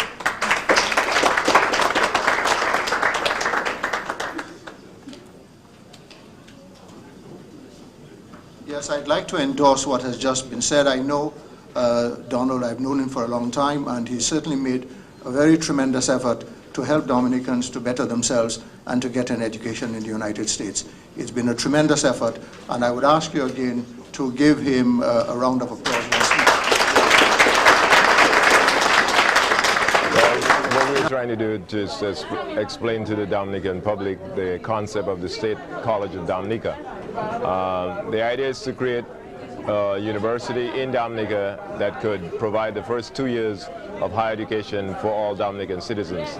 And the focus of the college would be to A, reduce the cost of higher education to Dominican people, 2, to create access to education for Dominican people, and 3, to take the education that people already have, there's prior learning, experiential education, and train them to formalize the education. Conceptually, the people who have been doing bookkeeping for 3 years or 10 years could now go to school for 2 years and get a formal degree. Dominica already have 3 university centers. I mean, the nursing college, teacher training college, and the community college. We will fuse those 3 in the initial phase to form the base of the Dominica State College. The second phase would be to introduce the Faculty of Business and Hotel, the Faculty of Applied Science and Technology, and the Faculty of Agriculture and Environmental Science. Those would probably be done 2 years later. The difficulty I pointed out was the fact that to set up a college you need people with at least a master's degree for training. In that respect, the Minister of Education and I are negotiating and meeting with the SUNY administration, the entire SUNY system, so that it will partner with the Dominica State College and then can provide us with the resource for training our faculty and our staff, and in the process of training will send down their own faculty when we need them to bring us up to speed. We are certainly encouraged by the response so far, and we have some funding from OECS which we are using to do the initial transformation phases, and I think that is going on at this stage. We are optimistic that the college will be in place by 2003, and we hope that some of the people here today will be either working there or contributing to its success.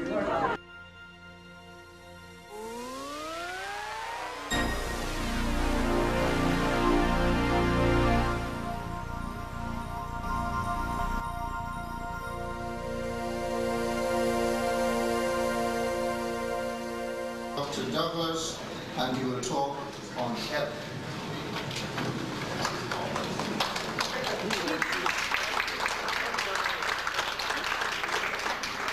I'm really energized to see so many people at this symposium, and I have to take my hat off to the Rosie Douglas Foundation organization.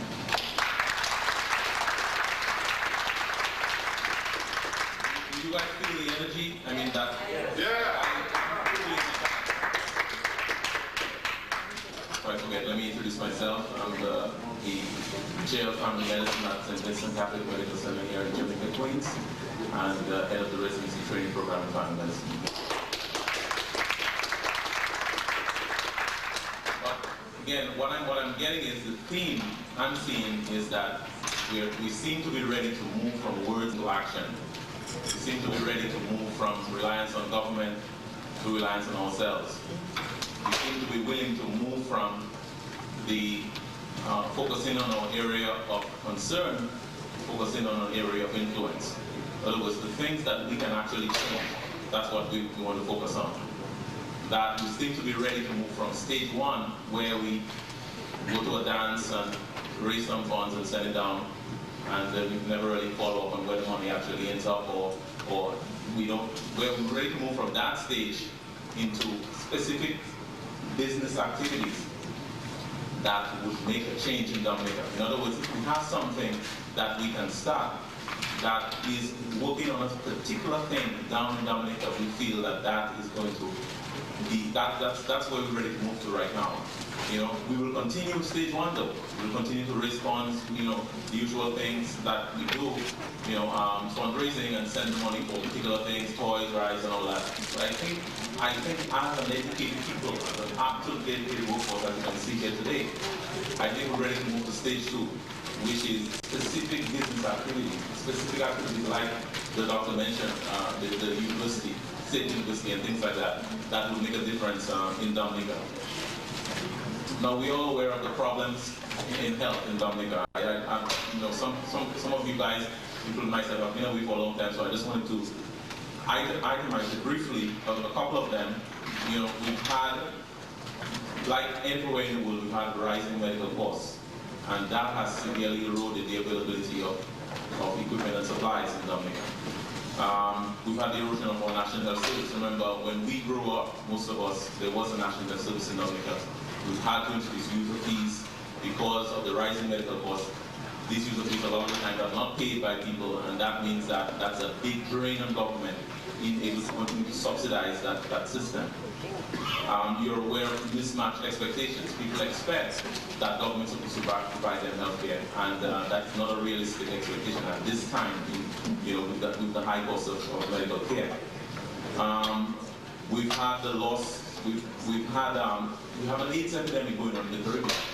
It's a very silent epidemic, just like in Africa. Nobody's talking about it, but there is an AIDS epidemic going on in Dominica and the rest of the Caribbean. People are not using condoms as they should, and the AIDS is just spreading wild. Everybody just saying, nobody's saying anything about it. We're aware that you're aware of the decline in good health habits that we used to have. We used to eat mostly fruits. I mean, growing up, people used to focus. I mean, we used to eat so many mangoes. I mean, I can't tell you a joke about Rosie when he climbed a mango tree and more or less stayed there for the whole day. And, but I won't say what happened after that. Right now, those same people that mango trees, they are sitting watching TV at home. So that's a big change. You know, people are eating bread instead of eating fruits and vegetables. That's a major decline in good health habits in Dominica. People are not walking to places anymore. Everybody's driving. There's no traffic jam and everything. So there's a significant decline in good health habits in Dominica. As you know, it's the good health habits that produce health. It's not the medications, of course. It's sanitation, public health, these are the things that, as you know, there's a big brain drain. You know, I mean, people advertising for nurses right in Dominica, in the newspaper, and the nurses are coming up here after they've been educated by the Dominica taxpayers. These are problems, these are major problems going on in Dominica. You know of the major drug abuse problem in Dominica. My old hometown, Portsmouth, is a major center for that. You know, that this is what is going on, and I just want you to know about some of the problems.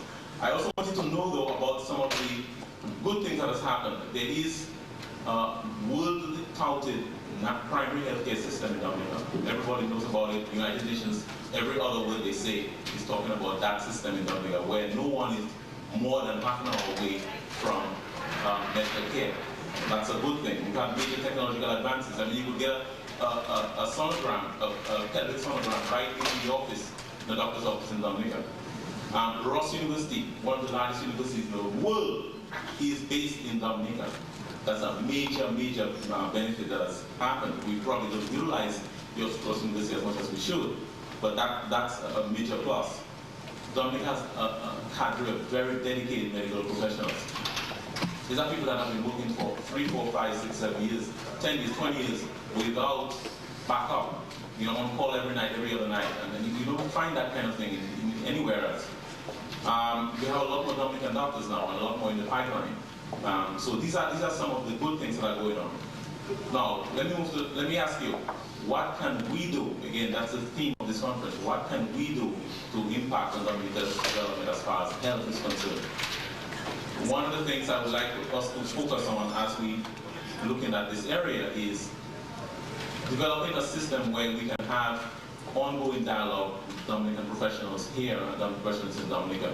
You know, if you try to send down something in Dominica, you'll be surprised how difficult it is. There's no actual contact There's no, you know, can we have a thing, maybe by email, for example, or by website, where Dominican professionals here, by specialty, could be interacting with each other and interacting with Dominicans in Dominica. That is a relatively low-cost thing, maybe just a website or probably something that could be done electronically. But it would, I think, make a big difference, because if you have to send out something, equipment or supply, then there would be a receiving organization, maybe the Dominican Medical Association or something, that could be empowered to work with us so that people have in different areas of interest. You're interested in public health, you're interested in community health, you want to send out some posters for a school, you know who to contact. It's one phone number, it's one email address, and then it will be just directed towards who is actually that particular person interested in that. So it will improve the ongoing dialogue, it will improve the equipment and supply transfer, the technology transfer, and it would not be dependent on government, which is the key of this whole thing. It would be something you didn't facilitate in government, maybe the chief medical officer or something, but it would not be something you're depending on government, okay, to set up this thing. This will be set up by ourselves. So this is one of the things I want us to try and see if we can leave here today with that kind of idea.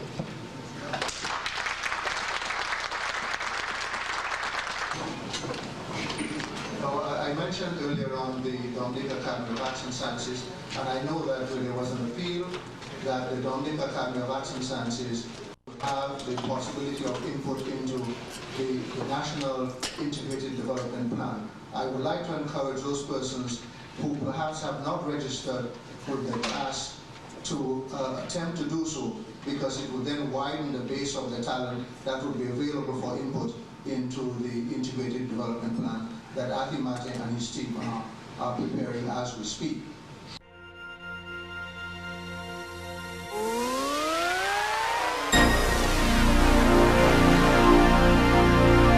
I must say I feel very honored and privileged to be here.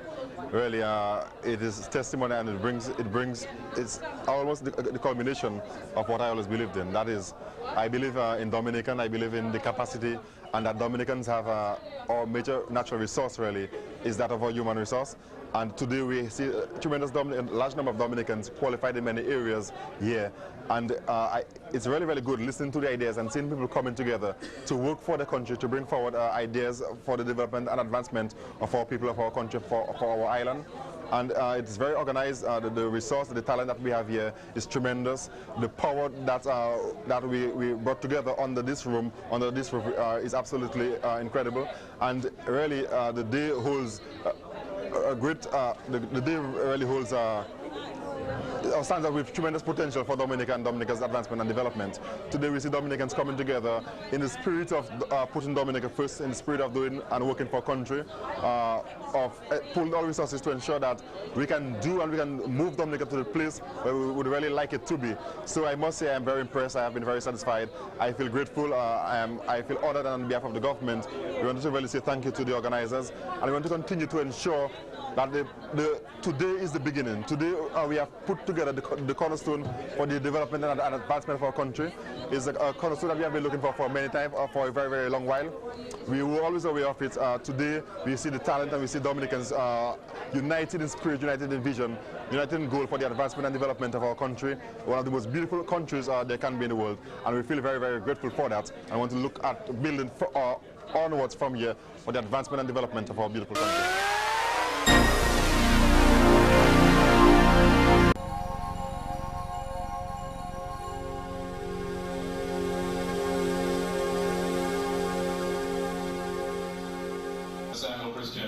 And I wanted to just reiterate some of the things that Monty said. We talked quite a bit about the way Dominicans can help. The medical relief.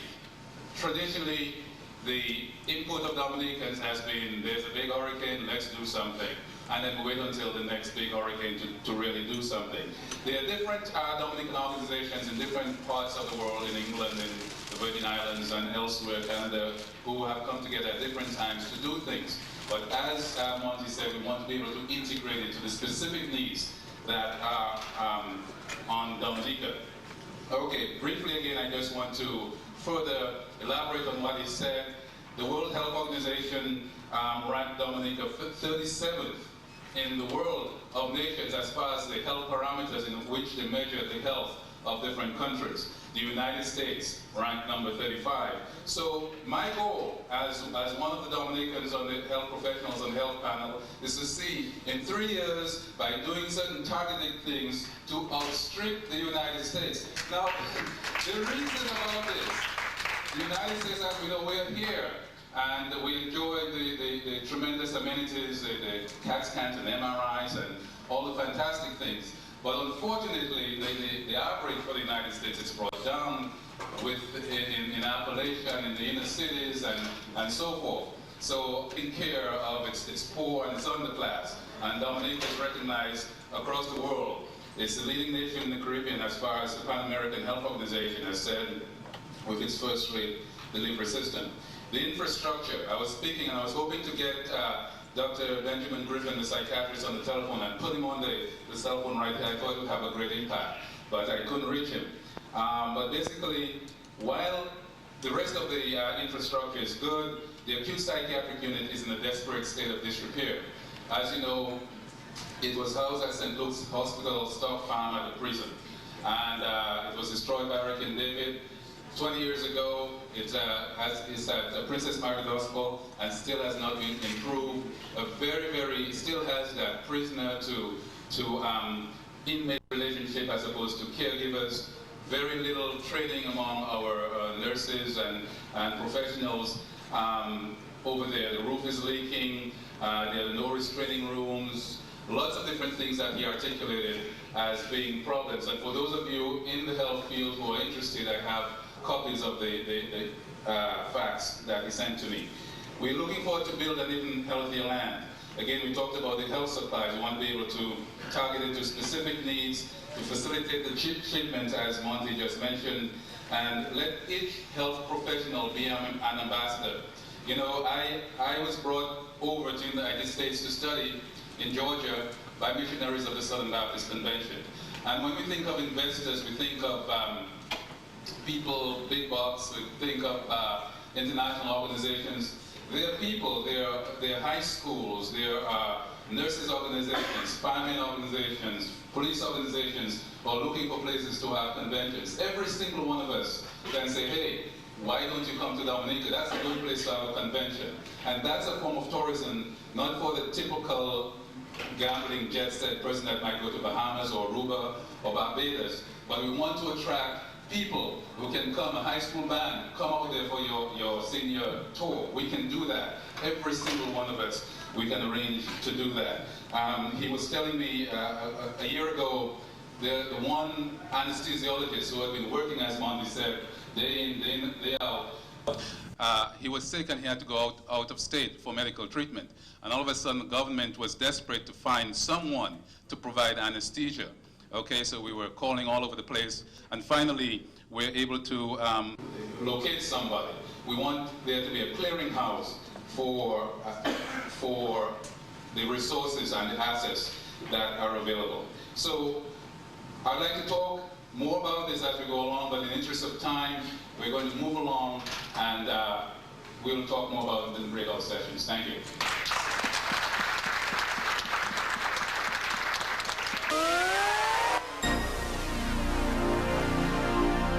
Well, the Rosie Douglas Foundation was co-founded last year by Gabriel Christian and a number of other people.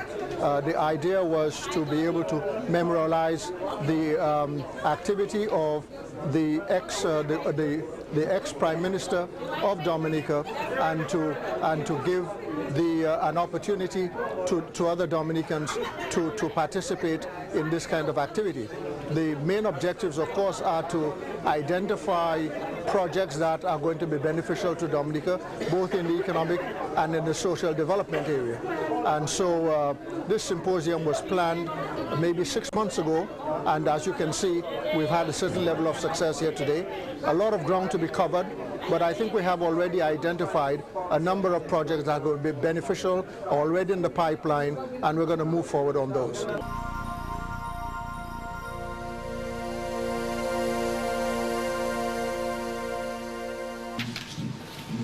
Henry to talk about Social Security.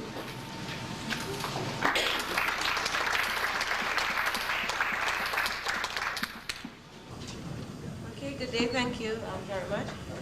When Afinir asked me to do something on Social Security, since I'm just about to finish a PhD in Social Security, looking at financing and corporate governance in Social Security systems in the OECS, I thought maybe a good topic would be DSS in partnership for the socio and economic development of Dominica. Because although the Social Security has been placed under civil society, Social Security is actually the largest mobilizer of saving in Dominica, more than the banking sector, contributing 27.5% of GDP, accounting for just the reserves. And so Social Security, if we start talking about economic development and social development of Dominica, we cannot talk about social and economic development without looking at the role of Social Security in that social and economic development of Dominica. And in looking at that whole Social Security economic development, one of the things that I looked at in my study was what are the design structures of the systems that impact on their performance. What are the best practices for ensuring that these social security systems contribute to the economy, not just in terms of social aspect as we think of, but economic development, and what are some of the crucial factors? And one of the crucial factors that came out, because I did an econometric model, was partnerships. Partnerships not only with government, but partnerships with the trade unions, partnerships with the employers associations, and partnerships really with the wider society. And that is where the RDF and other groups come in. How then do you contribute or work with Social Security in contributing in social and economic development?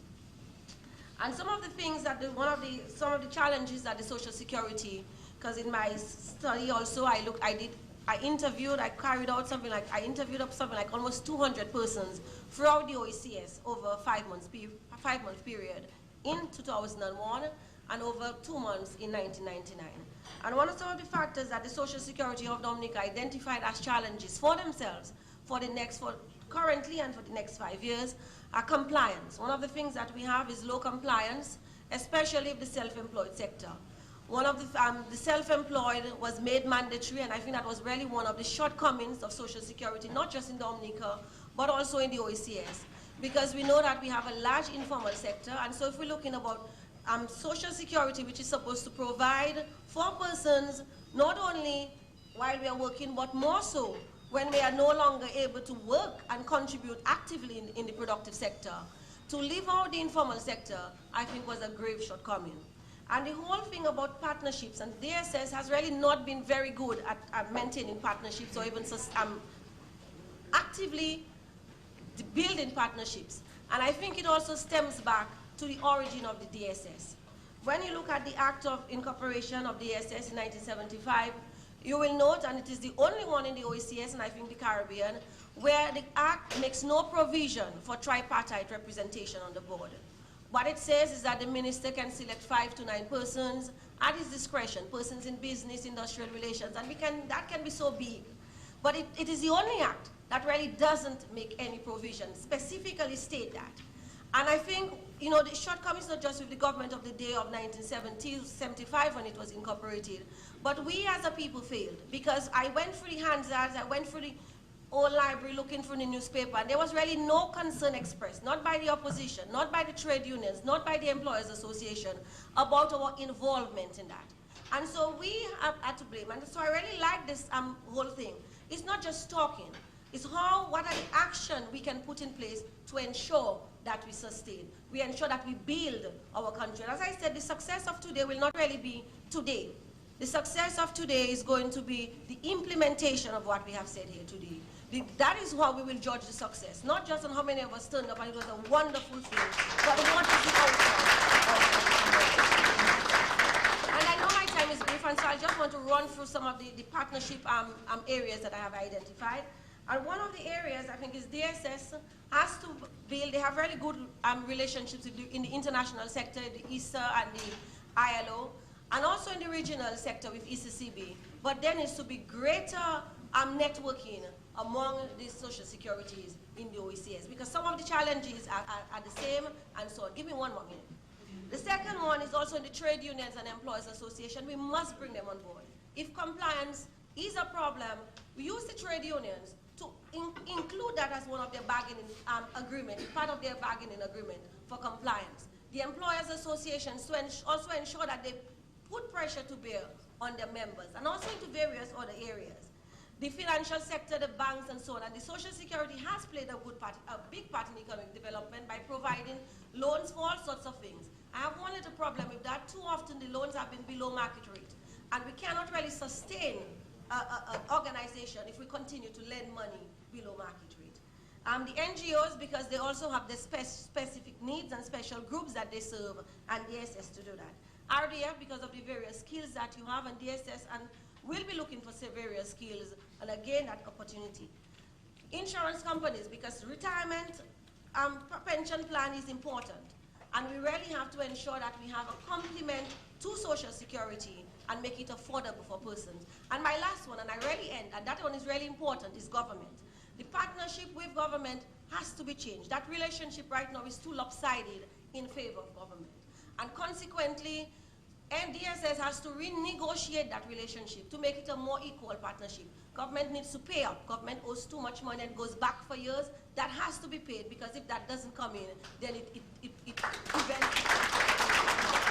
And so I think we have an opportunity to work with the Social Security to ensure that they play an important part in the social and economic development. And while a lot of the experts in the international community say that there is no role for Social Security in economic development, that does not work for small states. That does not work for small developing states like us. Since they are the largest mobilizers of saving, they have to play a role. And that role is important. And one of the things that we have to ensure that role, make it things, that these things must be done in what I call a portfolio management framework. So that when we take objectives, we look at this thing holistically and not in piecemeal, so that at the end of the day, we have a systematic, disciplined approach. And I thank you.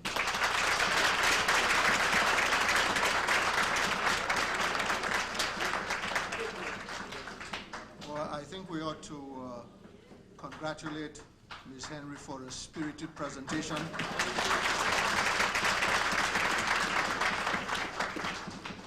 All of the subjects we've discussed so far are extremely important, and I would encourage you for the afternoon part of the program to write down your questions and comments, because those are critical in development of a path forward for this symposium. So please record your questions, comments you have, suggestions for improvement of what you've heard.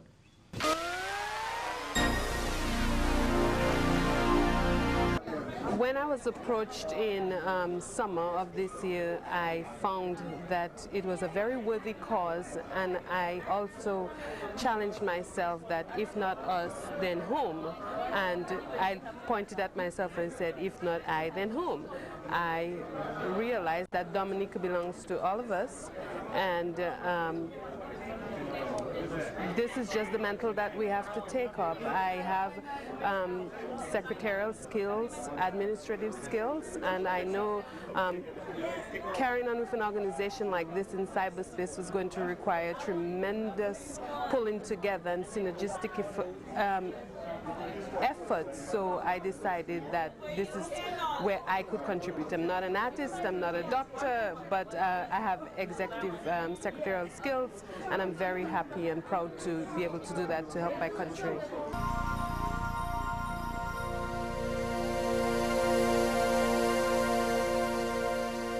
Our next presenter is Mr. Peter Senja. He will talk on national security.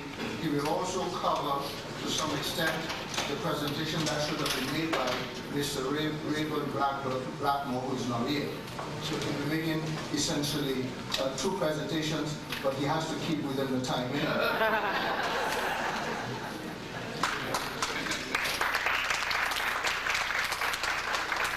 To introduce myself, Peter Senja, currently a professor of sociology, social problems, and sociological research methods at UIC. And in fact, I'm being recruited now by SUNY Buffalo, and I'm trying to find reasons to go there, and I think I found one. So most likely I could be a professor there. Currently I'm working on my PhD in communities and crime and sociology at the University of Chicago. Some of you may know my work from research in Grand Bay, doing issues of community policing and the like. Let me just say something very briefly. I thought that my colleague Blackmore, who would be here, I thought I would yield him a few of my minutes, so the minutes that I yielded him, I'll use myself, still remaining in time. Give me a cue, end me for myself, and then end me for Blackmore. Okay, let me just tell you that in 1996, brighter than bushy tail from Canada, I went down to do research looking at community policing issues in Grand Bay, a stigmatized, a very vibrant community. And one day I was in the old Grand Bay bus stop there in the old market, and I saw a man that looked like Rosie Douglas, never met him before, but he recognized me. He had seen my face, I guess, on television and approached me to try to talk about some of the issues in Grand Bay. Let me read to you a quote that still was in the rubbles of my work, and I think it's very touching. Rosie told me, which I had on tape, that perceived social problems in Grand Bay, and in fact, the rest of Dominica, in fact, the entire Caribbean region and other parts of the world, have their roots in the problem with the equitable distribution of resources and prestige among people. Every nation and its people must pay close attention to how economic opportunities are distributed and the problems that will arise with lopsided development. Problems with incivility, corruption, the stability of the nation as a whole. People will rise in protest when they are treated unfairly. People will build subcultures of resistance when they feel left out. People will cheat the system when it does not afford them a good and fair opportunity. A nation is begging to be under siege when it does not pay enough attention to the equitable distribution of its land, resources, and prestige. In 1996, ladies and gentlemen, from Rosie Douglas, one of the times that... Very briefly, my presentation was meant to be a prelude to Reverend Blackmore's presentation that will speak more specifically for the issues of national security, because as you know, if the nation is not stable, when I interned at the United Nations in 1994, Mr. Richard and others, sitting on the Security Council, one of the things you realize is that if a nation does not act together, forget about offshore banking, forget about investment, forget about this and that, we have to be able to have it act together. What I decided to do, I designed some of the conceptual framework to think about what we really mean by national security. And national security is defined on two terms. One of them I refer to as national safety, which is basically protecting the nation from invasions, coups, and terrorism, usually associated with big guns. And neighborhood safety, and local safety. Local safety is divided into neighborhood safety and community safety. Think about neighborhoods only as geographically defined spaces, communities as partners of interaction. So safety within space and safety among people in communities and in neighborhoods. And so I wanted to know from Blackmore what it is that was being done in Dominica to acknowledge some of those issues, and of course he had some of this to talk about. Let me just, I said I was going to give someone a summarized version of mine. Of course, Rosie Douglas's idea of understanding what national security well emanates to what I think most of the panelists would be sensitive to if I was to pick their mind about the importance of security, and certainly what emanated for us in this discussion on this panel. The quick question is, I will skip right into the action. How is it that Dominicans and Diaspora can contribute to Dominica's national security? And I argue very simply that one of them is, Mr. Douglas, I think, is earlier on, that says that something to the likes that we oftentimes victims, perpetrators in our own victimization. He didn't use that term, but I think that's what he was saying. And a lot of times we have persons who leave Dominica, go overseas and come back and train persons to be criminals, even better criminals than they were when they left. So one of the things I'm arguing, the ways that Dominicans can indirectly produce to the stability of the country, is to not create problems themselves, to lead productive lives, and to share resources and information. It's a very minor thing, because a lot of times we cannot implement big programs, but they're very little things that do not cause more problems than already exist. That was my simple point. That was a simple point. Let me get into Mr. Blackmore's paper in the interest of time, and perhaps if I bought myself more time, I have something else I want to say. Mr. Blackmore's paper, and I just learned, but, oh, I have extra time? Oh, thank you very much. Mr. Blackwell's paper, I just learned right now that I had to present it for him, so I hope to do it justice. He said basically that there are 4 major issues in Dominica that threaten national security. One of them is drug trafficking, the second is money laundering, the third is light weaponry, and the fourth is HIV. Interesting that AIDS seen as a threat to national security. With the drug trafficking, one he argues that over the last 10 years, there's been increases in drug-related crimes in Dominica.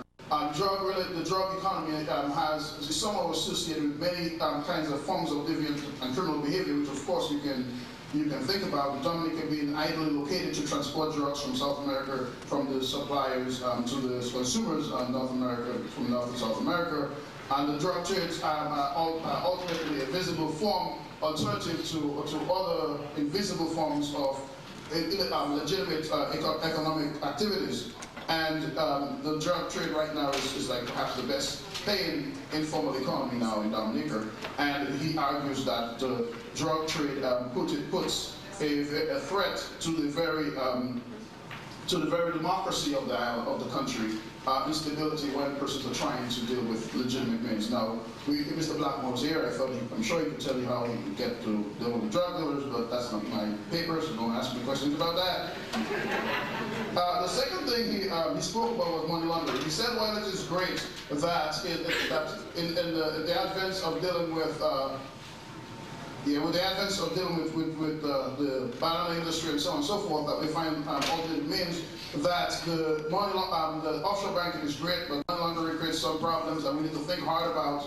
And he said also that the light weaponry, a lot of weapons have been brought into the country, and these are issues that need to be dealt with. I'm seeing someone in the back. I guess this guy telling me to hurry up. I guess my clock is not working right. Lastly, HIV. A lot of persons, as was earlier said, mostly between the ages of 24, 25, participated in dangerous acts and causing a strain on the health system, a strain on the social system, and the issue of HIV sees as a threat. There are other parts of the paper that I'm sure I can expand on, but in the interest of time, I will yield to whatever. Thank you.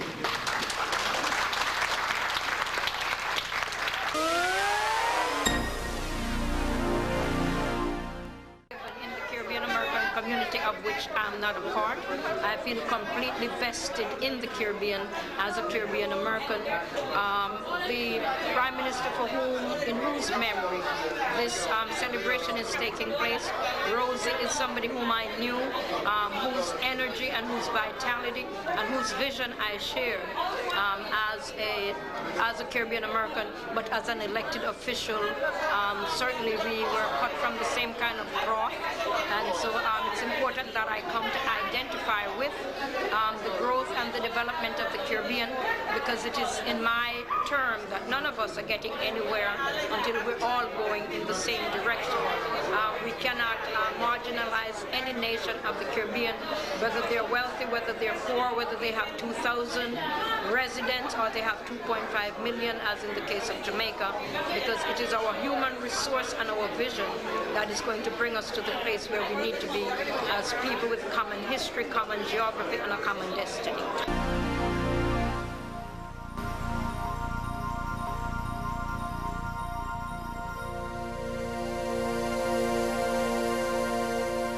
I'm not sure why it is law is the last subject on this panel.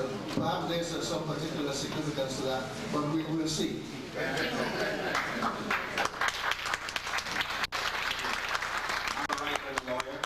I think we were left for the last because we charged per word, and that's what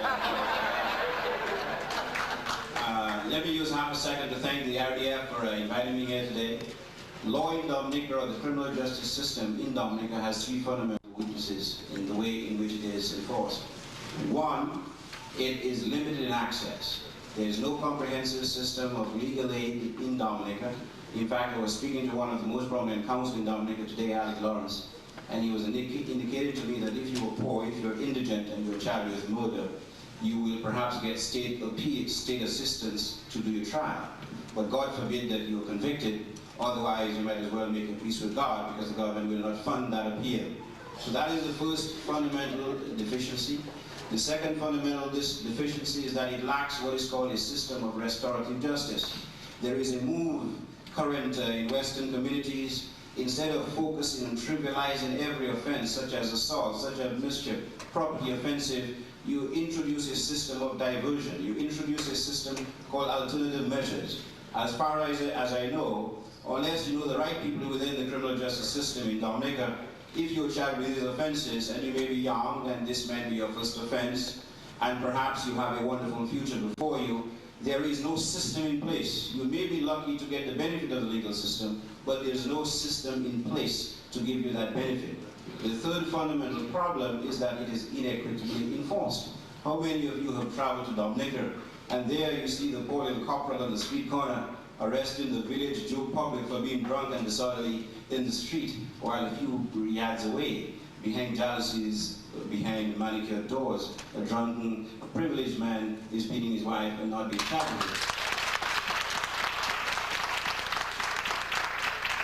How many of you perhaps read, as I did a few months ago, when this officer, he was either convicted of dangerous driving causing death or impaired causing death.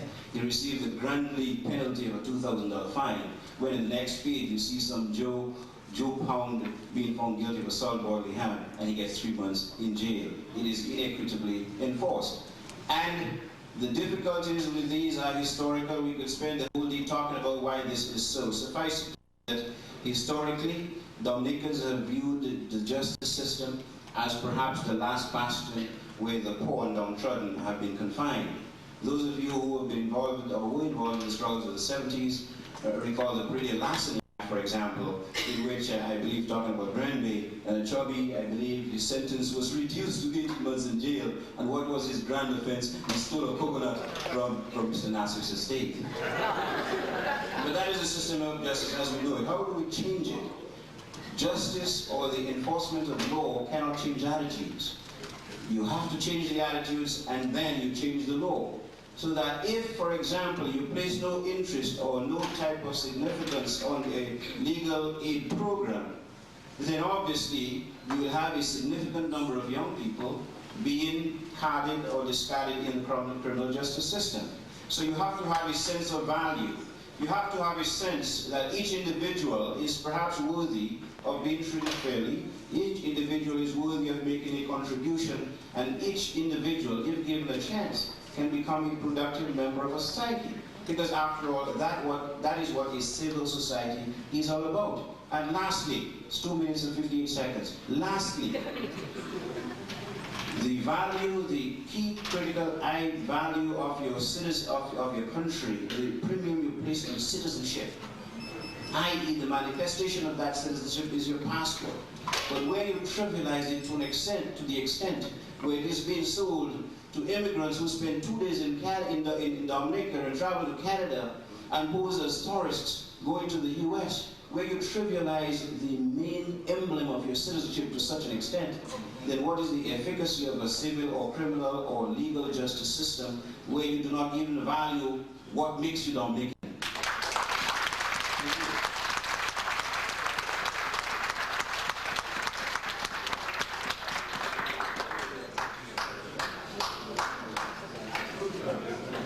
I'm not sure whether Irvin Andre was put last by some device or by accident, but he's raised a number of very troublesome issues that we ought to discuss and to see whether we can find some formula to avoid our getting into these messes, essentially is what it is. So we'll have some more time to discuss that. He was the last speaker on the panel. I think we'll try to keep as much into the time frame as we could, in spite of the fact that there were at least 2 people who were not on this panel. We will shortly break for lunch, but before we do that, I think we have a slight commercial.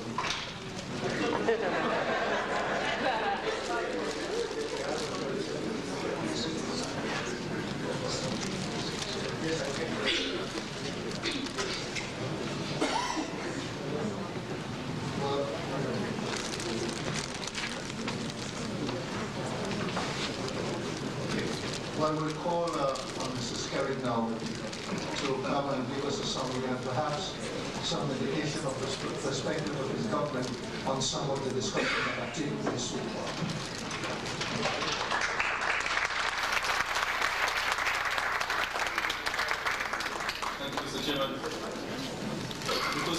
I am indeed excited about the deliberations of this panel. I think they mentioned quite a number of things that this government is looking forward to doing, and I've started the process of doing.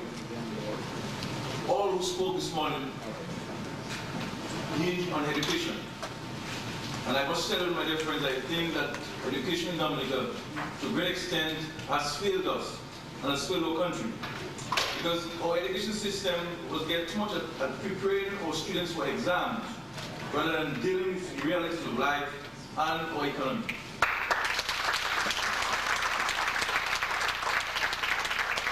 That's why we're moving towards a national curriculum that will inform us, or inform our students, and inform the country as to what direction the country is taking, so that our students can make a meaningful contribution to the Dominican's development and their own personal development.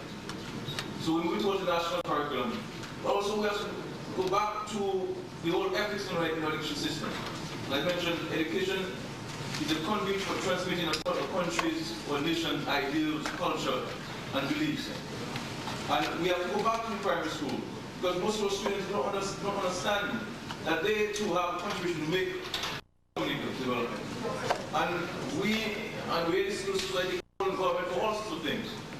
And as Minister of Education, I do take time off to go to school to teach in various secondary schools in the country. And I was telling my students that if your parents could make a 16 cents contribution per day to the school, that is $5 per month, that the Postal Secondary School, for example, would realize from $45,000 to $50,000 a year that will go towards the school's development. So I'm pleased to tell you that the government is committed to hear it from you, and also to implement it. And myself and Mr. Henderson are there, the youngest person in government, and we're the energy. And we have respect for Dominican diaspora and for the contribution that you want to make. And we'll ensure that the government listens to you, and you can make a contribution and feel part of Dominica. But we must not do it in a way of blaming anybody. It's our responsibility as Dominicans, no matter wherever we are, to recognize that something is wrong and we have to correct it. And we'll start with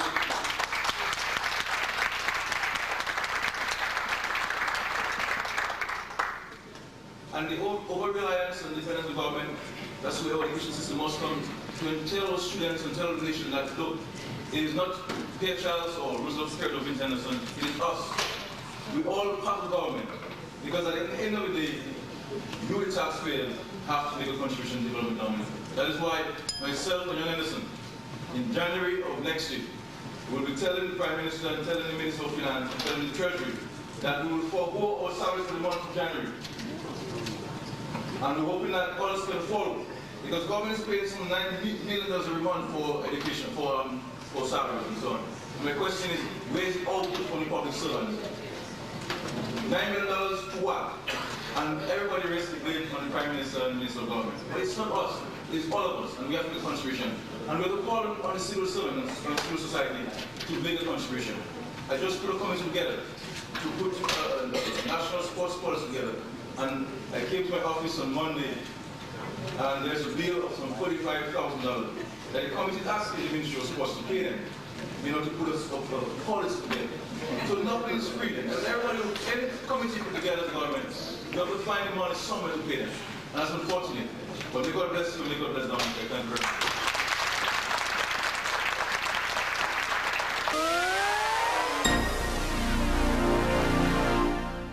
Well, first of all, I must say that the symposium has been a tremendous success, and the RDFD must be complimented for that. And I can pledge the support of government and also the support of the general public in Dominica, because we recognize that you in the diaspora, Dominican diaspora, have a lot of talent and also financial resources, and I think there must be some level of partnership between those of us who live in Dominica and those of us who are out of Dominica. And once we can draw on those resources and we can focus on some areas, some key areas, education, agriculture, the youth, I think we can make a tremendous difference for the benefit of Dominica. Because I know the Dominican diaspora is concerned about what's happening in Dominica and would like to make a contribution, but there has to be a mechanism in place. We must put a mechanism in place so that there can be direct contact in Dominica, so you can know what's happening and know also what's the status of the implementation, because implementation is going to be crucial for the success of the RDFD and the contribution that the RDFD and the Dominican diaspora can make to Dominica. And I as a young person myself, I see that the Dominican diaspora can make a contribution, and we've seen a number of areas where they have made a contribution, and we just need to tap on this and recognize the efforts and complement the efforts by ensuring that we implement some of the ideas that they've shared with us, and also use the resources that they make available to us wisely and to the benefit of all. And I think it is a good idea that we are now divorcing party politics from national development, because for a country to move forward, party politics must be in the background. It can't be in the foreground at all. Dominica has to come first before anybody else. And once we recognize that Dominica is first, irrespective of our differences, we can come together, work together for the development of one Dominica and a brighter Dominica for everybody. And once we can create that philosophy, that vision, I believe Dominica stands to benefit tremendously. And we have to recognize that. And I must compliment everybody who has made an effort to come here and to share the ideas in whatever field. And for example, in education, I am more than willing to work with anybody who is genuinely interested in assisting Dominica towards its education development. And I'm easily contacted, I'm ready, willing and able to work with everybody for the betterment of everybody in Dominica. So I'm really thankful and excited, and look forward to the outpour of both human and financial and technical resources coming from the Dominican diaspora into education and by extension Dominica. So I'm hoping that there can be a constant and regular link between the RDFD and Dominicans living in Dominica. I covered the area called recovering civil society, and the idea of trying to do that is to give a basis for the economic plans that we are trying to put in place. Because inside of that panel, the second panel, we were talking about educational opportunities, we are talking about how we're going to educate our people, we are talking about improving health services and the health programs, we're talking about the operation of the law and order and equity in the law, and so on, and we're also talking about the role of security in the society as a basis for economic development. All of these things have generated a multiplicity of ideas.